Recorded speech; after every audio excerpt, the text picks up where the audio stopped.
ಎಲ್ಲ ಕರ್ನಾಟಕದ ವಕೀಲರಿಗೂ ನಮ್ಮ ಕಾನೂನು ಅಕಾಡೆಮಿ ಕಡೆಯಿಂದ ನಮಸ್ತೆ. ಎಲ್ರಿಗೂ ಕೂಡ ಇದ್ದಿದ್ದ ಡೌಟ್ ಏನು ಅಂತಂತಂದ್ರೆ ಕಾಂಟ್ರಾಕ್ಟ್ ಲಾ ಸರಿಯಾಗಿ ಅರ್ಥ ಆಗ್ತಾ ಇಲ್ಲ ಸರ್ ಅಂತ. ಸೊ ಆಲ್ರೆಡಿ ನಾವು ಕಾಂಟ್ರಾಕ್ಟ್ ಲಾ ಅಪ್ಲೋಡ್ ಮಾಡಿದ್ದೀವಿ. ಸೊ ಎನಿಹೌ ನಮ್ಮ ಪೇಯ್ಡ್ ಸ್ಟೂಡೆಂಟ್ಸಿಗೂ ಅಪ್ಲೋಡ್ ಮಾಡಿದ್ದೀವಿ ಮತ್ತು ಪಬ್ಲಿಕಲ್ಲಿ ಕೊಟ್ಟಿರುವಂಥ ಡೆಮೋ ವಿಡಿಯೋಸ್ಗಳಲ್ಲೂ ಕೂಡ ಕಾಂಟ್ರಾಕ್ಟ್ ಲಾನ ಅಪ್ಲೋಡ್ ಮಾಡಿದ್ದೀವಿ.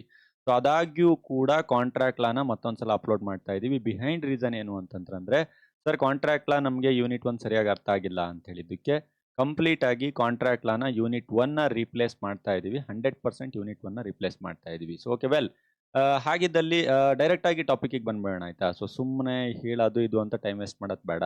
Contract law starting first unit ಒಂದು ಸ್ವಲ್ಪ ಕಾಂಪ್ಲಿಕೇಟೆಡ್ ಇದೆ. ಫಸ್ಟ್ ಯೂನಿಟ್ನ ನೀವು ಸರಿಯಾಗಿ ಅರ್ಥ ಮಾಡ್ಕೊಂಡ್ರೆ ಕಂಪ್ಲೀಟ್ ಆಗಿರುವಂಥ ಮುಂದಿನ ಎಲ್ಲ ಯೂನಿಟ್ಗಳು ಕನೆಕ್ಟಿವಿಟಿಯಲ್ಲಿ ಅರ್ಥ ಆಗ್ತಾ ಹೋಗುತ್ತೆ.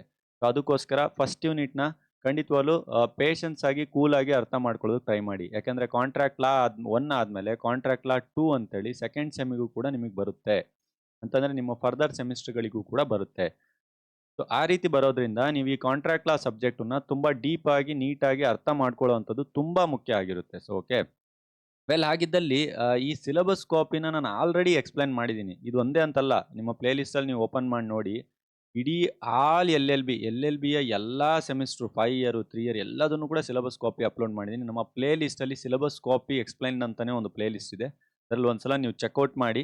ಬೇರೆ ಎಲ್ಲಾ ಸಿಲೆಬಸ್ ಇರುವಂತಹದ್ದು ಕೂಡ ಸಿಗುತ್ತೆ. ಕಂಪ್ಲೀಟ್ ಆಗಿ ನಿಮ್ಮ ಫಸ್ಟ್ ಸೆಮ್‌ನವ್ರು ಏನಿದ್ದೀರಾ 3 ಇಯರ್ ಎಲ್.ಎಲ್.ಬಿ ಅವ್ರದ್ದು ಅಥವಾ 5 year 4th sem, 5 year 5th sem ಎಲ್ಲರದು ಕೂಡ ಕಂಪ್ಲೀಟ್ ಆಗಿ ಅಪ್ಲೋಡೆಡ್ ಇದೆ. ದಯವಿಟ್ಟು ಅಲ್ಲೊಂದ್ಸಲ ನೋಡ್ಕೊಳ್ಳಿ. ಓಕೆ ವೆಲ್ ಹಾಗಿದ್ದಲ್ಲಿ ಈಗ ನೋಡಿ ಸಿಲೆಬಸ್ ಕಾಪಿನ ಈ ತರ ಕೊಟ್ಟಿದ್ದಾನೆ ಆಯ್ತಾ. ಇದು ಏನ್ ಮಾಡ್ಬಿಟ್ಟಿದ್ದಾನೆ ಅಂತಂದ್ರೆ ಮಿಸ್ಟೇಕ್ ಅವನು ಒಂದು ಸೀಕ್ವೆನ್ಸ್ ಇದೆ ಸರ್. ಒಂದು ಅರ್ಥ ಮಾಡ್ಕೊಳ್ಳೋದಕ್ಕೆ ಒಂದು ಸೀಕ್ವೆನ್ಸ್ ಇರುತ್ತೆ. ಯಾವಾಗ ಅರ್ಥ ಆಗುತ್ತೆ ವಿಷಯಗಳು ಅಂತಂತಂದ್ರೆ ನಿಮ್ಮ ತಲೆಯಲ್ಲಿ ನೀವು ಜಸ್ಟ್ ಲೈಕ್ ಕಾರ್ಡ್ಸ್ಗಳ ತರ ನೀಟಾಗಿ ಒಂದಾದ್ಮೇಲೆ ಒಂದು ಚಿಪ್ ತರ ನೀವು ಕರೆಕ್ಟಾಗಿ ಇಟ್ಕೊಂಡ್ರೆ ನಿಮ್ಮ ತಲೆಯಲ್ಲಿ ಉಳಿಯುತ್ತೆ. ಅರ್ಥ ಮಾಡ್ಕೊಂಡು ಯಾವುದನ್ನ ನೀವು ಓದ್ತೀರಾ ನೋಡಿ ಅದು ನೀವು ಯಾವತ್ತೂ ಮರೆಯಲ್ಲ ಆಯ್ತಾ. ಯಾವುದೇ ಕಾರಣಕ್ಕೂ ಮರೆಯಲ್ಲ. ಇಲ್ಲಿ ಏನ್ ಸಮಸ್ಯೆ ಆಗ್ತಾ ಇದೆ ಅಂತಂದ್ರೆ ಅರ್ಥ ಮಾಡ್ಕೊಳ್ಳೋಕೆ ಕಾಂಪ್ಲಿಕೇಟೆಡ್ ಆಗ್ಬಿಟ್ಟಿದೆ. ಕಾನ್ಫರ್ಮೇಷನ್ ಆಫ್ ಕಾಂಟ್ರಾಕ್ಟ್ ಅಂತ ಕೊಟ್ಟಿದ್ದಾನೆ, ಅಗ್ರಿಮೆಂಟ್ ಅಂತ ಕೊಟ್ಟಿದ್ದಾನೆ. ಆದರೆ ಅಗ್ರಿಮೆಂಟ್ ಆದ್ಮೇಲೆ ಕಾಂಟ್ರಾಕ್ಟ್ ಬರುತ್ತೆ. ಅದಾದ್ಮೇಲೆ ಅಕ್ಸೆಪ್ಟೆನ್ಸು ಆಫರ್ ಕೊಟ್ಟಿದ್ದಾನೆ. ಬಟ್ ಫಸ್ಟ್ ಆಫರ್ ಬರುತ್ತೆ. ಎಲ್ಲ ಕನ್ಫ್ಯೂಷನ್ ಇದೆ. ನಾನು ನಿಮಗೆ ಒಂದು ಬ್ಲಾಂಕ್ ಪೇಜ್ ತಗೊಂಡು ಅರ್ಥ ಮಾಡ್ಸಕ್ಕೆ ಟ್ರೈ ಮಾಡ್ತೀನಿ. ಬಿಫೋರ್ ದಟ್ ಇದಕ್ಕಿಂತ ಮುಂಚೆ ನಾನು ಇನ್ನೊಂದು ಪಾಯಿಂಟನ್ನು ಕ್ಲಾರಿಟಿ ಮಾಡಕ್ಕೆ ಹೋಗ್ತಾ ಇದ್ದೀನಿ. ಕಂಪ್ಲೀಟ್ ಆಗಿ ಇಡೀ ನಿಮ್ಮ ಕಾಂಟ್ರಾಕ್ಟ್ ಲಾ ಸಬ್ಜೆಕ್ಟನ್ನ ಒಂದು ಪೇಜಲ್ಲಿ ನಾನು ಅರ್ಥ ಮಾಡ್ಸಕ್ಕೆ ಟ್ರೈ ಮಾಡ್ತೇನೆ. ದಯವಿಟ್ಟು ಅರ್ಥ ಮಾಡ್ಕೊಳ್ಳೋದಕ್ಕೆ ಪ್ರಯತ್ನ ಪಡಿ. ಇಡೀ ಕಾಂಟ್ರಾಕ್ಟ್ ಲಾ ಒಂದು ಸಬ್ಜೆಕ್ಟ್ ಏನಿದೆ ಇದು ಬಂದ್ಬಿಟ್ಟು ಎಲ್ಲಿಂದ ಎಲ್ಲಿ ತನಕ ಇದೆ ಅಂತಂತಂದ್ರೆ ಸೆಕ್ಷನ್ಸ್ಗಳು 1ರಿಂದ 75 ತನಕ ನೀವು ಕಲಿಬೇಕು. ಸರ್ 75 ಮೇಲೆ ಮತ್ತೆ ಸೆಕ್ಷನ್ಸ್ಗಳಿದೆಯಾ? ಆಬ್ವಿಯಸ್ಲಿ ಇದೆ. 238 ತನಕ ಇದೆ. 1ರಿಂದ ಹಾಗೆ ಇರಿ ನಾನು 1ರಿಂದ 75 ತನಕ ನೀವು ಫಸ್ಟ್ ಸೆಮಿಸ್ಟ್ರಲ್ಲಿ ಕಲಿತೀರಾ. 76ರಿಂದ 238 ತನಕ ನೀವು ಸೆಕೆಂಡ್ ಸೆಮಿಸ್ಟ್ರಲ್ಲಿ ಕಲಿತೀರಾ. ಸೊ ವೆಲ್ ಹಾಗಿದ್ದಲ್ಲಿ second sem means in that next ಸೆಮ್ಮಲ್ಲಿ ಕಲಿತೀರಾ. ಫಸ್ಟ್ ಯಾವಾಗ ಸೆಮಿಸ್ಟ್ರಲ್ಲಿ ಕಲಿತಾ ಇರ್ತೀರಾ ಅದನ್ನ ನೀವು 1ರಿಂದ 75 ತನಕ ಕಲಿತೀರಾ. ಯಾವ್ದ್ರದ್ದು ಸೆಕ್ಷನು? ಇಂಡಿಯನ್ ಕಾಂಟ್ರಾಕ್ಟ್ ಆಕ್ಟ್ ಬಗ್ಗೆ ಓದ್ತಾ ಇದ್ದೀರಾ. ಇಂಡಿಯನ್ ಕಾಂಟ್ರಾಕ್ಟ್ ಆಕ್ಟ್ 1872 ಅನ್ನೋದಿದೆಯಲ್ಲ ಇದ್ರ ಬಗ್ಗೆನೇ ನೀವು ಓದುವಂಥದ್ದು. ಇದೇ ಕಾಯ್ದೆ ಕನ್ನಡದಲ್ಲಿ ಭಾರತೀಯ ಕರಾರು ಅಧಿನಿಯಮ ಅಂತ ಕರೀತಾರೆ. 1872ರಲ್ಲಿ ಜಾರಿಗೆ ಬಂದಿದೆ. ಇದನ್ನೇ ನೀವು ಕಲಿಯುವಂಥದ್ದು. ಎಷ್ಟಿದೆ ಸರ್ ನಿಮ್ಮ ಹತ್ರ ಟೋಟಲ್ ಆಗಿ? 5 ಯೂನಿಟ್ ಇದೆ. ಅರ್ಥ ಮಾಡ್ಕೊಳ್ಳಿ, ನಾನು ಹೇಳ್ತಾ ಇದ್ದೀನಿ 5 ಯೂನಿಟ್ ಇದೆ. 5 ಯೂನಿಟನ್ನು ನಾನು ಒಂದು ಜಸ್ಟ್ 2 ಮಿನಿಟ್ಸಲ್ಲಿ ಎಕ್ಸ್ಪ್ಲೈನ್ ಮಾಡ್ತೀನಿ. ಸೊ ಸರ್ ಮೊದಲನೇ ಯೂನಿಟ್ ಏನಿದೆ? ಕಾಂಟ್ರಾಕ್ಟ್ ಲಾ ಅನ್ನುವಂಥ ಸಬ್ಜೆಕ್ಟ್ ತಾನೆ. ಇದ್ರದ್ದು ಇಂಟ್ರೊಡಕ್ಷನ್ ಇದೆ. ಇಂಟ್ರೊಡಕ್ಷನ್ ಅಂತಂದ್ರೆ ಪೀಠಿಕೆ ಇದೆ. ಏನಂತ ಪೀಠಿಕೆ ಇದೆ? ಕಾಂಟ್ರಾಕ್ಟ್ ಅಂದ್ರೆ ಏನು? ಕಾಂಟ್ರಾಕ್ಟ್ ಹೇಗೆ ಫಾರ್ಮ್ ಆಗುತ್ತೆ? ಕಾಂಟ್ರಾಕ್ಟ್ ಫಾರ್ಮ್ ಆಗಬೇಕಾದ್ರೆ ಏನೇನು ಅವಶ್ಯಕಾಂಶಗಳಿದೆ? ಇಂಥ ಬೇಸಿಕ್ ವಿಷಯ ಆಯ್ತಾ. ಏನೇನು ಕಾಂಟ್ರಾಕ್ಟ್ ಅಂದ್ರೆ, ಬೇಸಿಕ್ ಕಾಂಟ್ರಾಕ್ಟ್ಸ್ಗಳಂದ್ರೇನು, ಕಾಂಟ್ರಾಕ್ಟ್ನ ಟೈಪ್ಸ್ಗಳೇನು? ಯಾವಾಗಲೂ ಕೂಡ ಪ್ರತಿ ಸಬ್ಜೆಕ್ಟಲ್ಲಿ ಫಸ್ಟ್ ಯೂನಿಟ್ ಬೇಸಿಕ್ಕೇ ಇರುತ್ತಾನೆ. ಈ ಥರ ಬೇಸಿಕ್ ಥಿಂಗ್ಸ್ಗಳಿದೆ. ಓಕೆ ಸೆಕೆಂಡ್ ಯೂನಿಟಲ್ಲಿ ಏನಿದೆ ಅಂತಂದ್ರೆ ಈ ಕಾಂಟ್ರಾಕ್ಟ್ನ ಮಾಡ್ಕೊಳ್ಬೇಕಾದ್ರೆ ಎಷ್ಟು ಕೆಪಾಸಿಟಿ ಇರಬೇಕು ಅಂತ ಇದೆ. ಅಂತಂದ್ರೆ ಇನ್ ಟರ್ಮ್ಸ್ ಆಫ್ ಕೆಪಾಸಿಟಿ ಅಂತಂತಂದ್ರೆ ಮೈನರ್ಸ್ಗಳಾಗಿರ್ಬೇಕಾ ಅದು ಮೈನರ್ಸ್ಗಳು ಆಗಿರಬಾರ್ದು ಅಂತ ಹೇಳುವಂಥ ವಿಷಯ ಇದೆ. ಅದಾದ್ಮೇಲೆ ನೀವಿಲ್ಲಿ ಅನ್ಸೌಂಡ್ ಮೈಂಡ್ ಆಗಿರಬಾರ್ದು ಅನ್ನುವಂಥ ಒಂದು ವಿಷಯ ಇದೆ. ಅದಾದ್ಮೇಲೆ ಇದು ಏನು ಪರ್ಸನ್ ಇರ್ತಾನಲ್ವಾ ಅವನು ಡಿಸ್ಕ್ವಾಲಿಫೈಡ್ ಬೈ ಲಾ ಆಗಿರಬಾರ್ದು ಅನ್ನುವಂಥ ಸೆಕೆಂಡ್ ಯೂನಿಟಲ್ಲಿ ನೀವು ಕಲಿತಾ ಹೋಗ್ತೀರಾ. ಅದಾದ್ಮೇಲೆ ಕೊಡುವಂಥ ಒಪ್ಪಿಗೆ ಏನಿದೆಯಲ್ವಾ ಅದು ಫ್ರೀ ಕನ್ಸೆಂಟ್ ಆಗಿರಬೇಕು. ಯಾವುದೇ ಒಂದು ಫೋರ್ಸ್ಫುಲ್ಲಿಂದ ಆಗಿರಬಾರ್ದು. ಅಂಡಿ ಇನ್ಫ್ಲೂಯೆನ್ಸು ಬೇರೆ ಯಾರಾದರೂ ನಿಮ್ಮನ್ನ ಪ್ರೆಷರ್ ಹಾಕಿಬಿಟ್ಟು ಈ ಕೆಲಸನ ಮಾಡಿಸ್ತಾ ಇದ್ದಾರಾ? ಇಂಥ ವಿಷಯಗಳನ್ನ ನೀವು ಸೆಕೆಂಡ್ ಯೂನಿಟಲ್ಲಿ ಕಲಿತಾ ಹೋಗ್ತೀರಾ. ಓಕೆ ವೆಲ್ ಹಾಗಿದ್ದಲ್ಲಿ ಥರ್ಡ್ ಯೂನಿಟಿಗೆ ನೀವು ಎಂಟ್ರಿ ಕೊಡ್ತೀರಾ. ಥರ್ಡ್ ಯೂನಿಟಲ್ಲಿ ಏನಿದೆ ಅಂತಂದ್ರೆ ಕಂಪ್ಲೀಟ್ ಆಗಿ ಒಂದು ಕಾಂಟ್ರಾಕ್ಟ್ ಹೇಗೆ ಡಿಸ್ಚಾರ್ಜ್ ಆಗುತ್ತೆ ಅಂತ. ಅಂದ್ರೆ ಒಂದು ಕಾಂಟ್ರಾಕ್ಟ್ ಹೇಗೆ ಮುರಿದು ಹೋಗುತ್ತದೆ ಅಂತಂದ್ರೆ, ಯಾವ ಒಂದು ಕಾಂಟ್ರಾಕ್ಟ್ ಏನಿದೆ ಹೇಗೆ ಮುರಿದು ಹೋಗುತ್ತದೆ ಅನ್ನುವಂಥದ್ದನ್ನ ಥರ್ಡ್ ಯೂನಿಟ್ ಅಲ್ಲಿ ಓದ್ತೀರಾ. ಓಕೆ, ಆಬ್ವಿಯಸ್ಲಿ ಕಾಂಟ್ರಾಕ್ಟ್ ಹೇಗೆ ಮುರಿದೋಯ್ತು ಅನ್ನೋದನ್ನ ಥರ್ಡ್ ಯೂನಿಟ್ ಅಲ್ಲಿ ಓದಿದ್ರಿ. ಹಾಗಿದ್ದಲ್ಲಿ ಫೋರ್ತ್ ಯೂನಿಟ್ ಅಲ್ಲಿ ಏನು ಓದ್ತೀರಾ ಅಂತಂದ್ರೆ, ಒಂದು ಸಲ ಕಾಂಟ್ರಾಕ್ಟ್ ಮುರಿದು ಹೋಗಿದೆ ಅಂತಂದ್ಮೇಲೆ ಆ ಕಾಂಟ್ರಾಕ್ಟ್ ಮುರಿದು ಹೋಗಿದ್ದಕ್ಕೆ ಪರಿಹಾರ ಏನಿದೆ ಅಂತಂದ್ರೆ ರೆಮಿಡೀಸ್ಗಳು ಏನಿದೆ. ಅರ್ಥ ಆಗ್ತಿದ್ಯಾ ನಿಮ್ಗೆ? ಇದು ಸಿಂಪಲ್ ಆಗಿರೋ ಸಬ್ಜೆಕ್ಟ್ ಇದು. ಜಾಸ್ತಿ ಕಾಂಪ್ಲಿಕೇಟೆಡ್ ಮಾಡ್ಕೊಳ್ಬೇಡಿ. 5ನೇ ಯೂನಿಟ್ ಏನಿದೆ ಅಂತಂದ್ರೆ, ಇಲ್ಲಿವರೆಗೂ ಸೆಕ್ಷನ್ 1ರಿಂದ section 75 of Indian contract act ಏನಿದೆ ಅದು ಮುಗ್ದೋಗ್ಬಿಡುತ್ತೆ. ಇಂಡಿಯನ್ ಕಾಂಟ್ರಾಕ್ಟ್ ಆಕ್ಟ್ 1872ದಲ್ಲಿ ಇಲ್ಲಿವರೆಗೂ ಮುಗ್ದೋಗುತ್ತೆ. ಇದಿಷ್ಟು ಆದಮೇಲೆ ನೆಕ್ಸ್ಟ್ 5th ಯೂನಿಟ್ ಬೇರೆ ಆಕ್ಟ್ ಕೊಟ್ಟಿದ್ದಾರೆ. ಸ್ಪೆಸಿಫಿಕ್ ರಿಲೀಫ್ ಆಕ್ಟ್ ಅಂತ ಕರಿತೀವಿ ನಾವು ಅದನ್ನ. ನಿರ್ದಿಷ್ಟ ಪರಿಹಾರ ಕಾಯ್ದೆ. ಈ ಕಾಯ್ದೆ ಬಗ್ಗೆ ನೀವೇನ್ ಮಾಡ್ತೀರಾ ಅಂತಂತ ಸ್ಟಡಿ ಮಾಡ್ತೀರಾ 5ನೇ ಯೂನಿಟ್. ಇಲ್ಲಿ ಇಂಡಿಯನ್ ಕಾಂಟ್ರಾಕ್ಟ್ ಆಕ್ಟ್ ನ ಸ್ಟಡಿ ಮಾಡೋದು. ಐ ಹೋಪ್ ನಿಮಗೆ ಸಿಲೆಬಸ್ ಕಾಪಿ ಅರ್ಥ ಆಯ್ತು ಅಂತ ಅನ್ಕೊಳ್ತಾ ಇದ್ದೀನಿ. ನೋಡಿ, ಸಿಂಪಲ್ ಆಗಿ ಒಂದು ಸ್ಟೋರಿ ಬೇಸ್ ತಗೊಳ್ಳಿ. ಫಸ್ಟ್ ಇಂಟ್ರೊಡಕ್ಷನ್ ಪಾರ್ಟ್ ಇದೆ. 2ನೇ ಪಾರ್ಟು ಯಾರ್ಯಾರು ಕಾಂಟ್ರಾಕ್ಟ್ ನ ಮಾಡ್ಕೊಳ್ಬಹುದು ಅಂತ ಇದೆ. 3ನೇ ಪಾರ್ಟು ಕಾಂಟ್ರಾಕ್ಟ್ ಮುರಿದು ಹೋದ್ರೆ ಏನ್ ಪರಿಸ್ಥಿತಿ ಆಗುತ್ತೆ ಅಂತಿದೆ. ಓಕೆ, ಒನ್ಸ್ ಮುರಿದು ಹೋದ್ಮೇಲೆ ಅದಕ್ಕೆ ಪರಿಹಾರ ಏನಿದೆ ಅಂತೇಳಿ 4ನೇ ಯೂನಿಟ್. ಓಕೆ, ವೆಲ್ ಇದಿಷ್ಟ ಆದ್ಮೇಲೆ ಈಗ ನಿಮಗೆ ಡೌಟ್ ಇರೋವಂಥದ್ದು ಏನು ಅಂತಂದ್ರೆ, ಸರ್ ಈ ಕಾಂಟ್ರಾಕ್ಟ್ ಸಬ್ಜೆಕ್ಟ್ ಅಂದ್ರೆ ಏನು ಅಲ್ವಾ? ಎಲ್ರಿಗೂ ಕೂಡ ಇರೋ ಡೌಟ್ ಇದು. ಈ ಕಾಂಟ್ರಾಕ್ಟ್ ಸಬ್ಜೆಕ್ಟ್ ಅಂದ್ರೆ ಏನು? ಫಸ್ಟ್ ಯೂನಿಟ್ 1 ಏನು ಅರ್ಥ ಆಗ್ತಾ ಇಲ್ಲ. ಕಾಂಟ್ರಾಕ್ಟ್ ಸಬ್ಜೆಕ್ಟೇ ಅರ್ಥ ಆಗ್ತಾ ಇಲ್ಲ. ಹೇಗೆ ಅರ್ಥ ಮಾಡ್ಕೊಳಕ್ ಹೋದ್ರೂ ಅರ್ಥ ಆಗ್ತಾ ಇಲ್ಲ. ಇಡೀ ಕಾಂಟ್ರಾಕ್ಟ್ ಸಬ್ಜೆಕ್ಟನ್ನು ನಾವು ಯಾವ ತರ ಅರ್ಥ ಮಾಡ್ಕೋಬೇಕು ಅಂತ ನೀವೇನಾದ್ರೂ ಪಾಯಿಂಟ್ ಔಟ್ ಮಾಡಿ ನೋಡಿದ್ರೆ, ಈ ಕಾಂಟ್ರಾಕ್ಟ್ ಸಬ್ಜೆಕ್ಟನ್ನ ಅದರಲ್ಲಿ ಈ ಕಾಂಟ್ರಾಕ್ಟ್ ಸಬ್ಜೆಕ್ಟು ಏನೇನು ಕಲಿತೀರಾ ಅನ್ನೋದು ನಾನು ಲಾಸ್ಟ್ ಸ್ಲೈಡಲ್ಲಿ ಹೇಳಿದ್ದೀನಿ.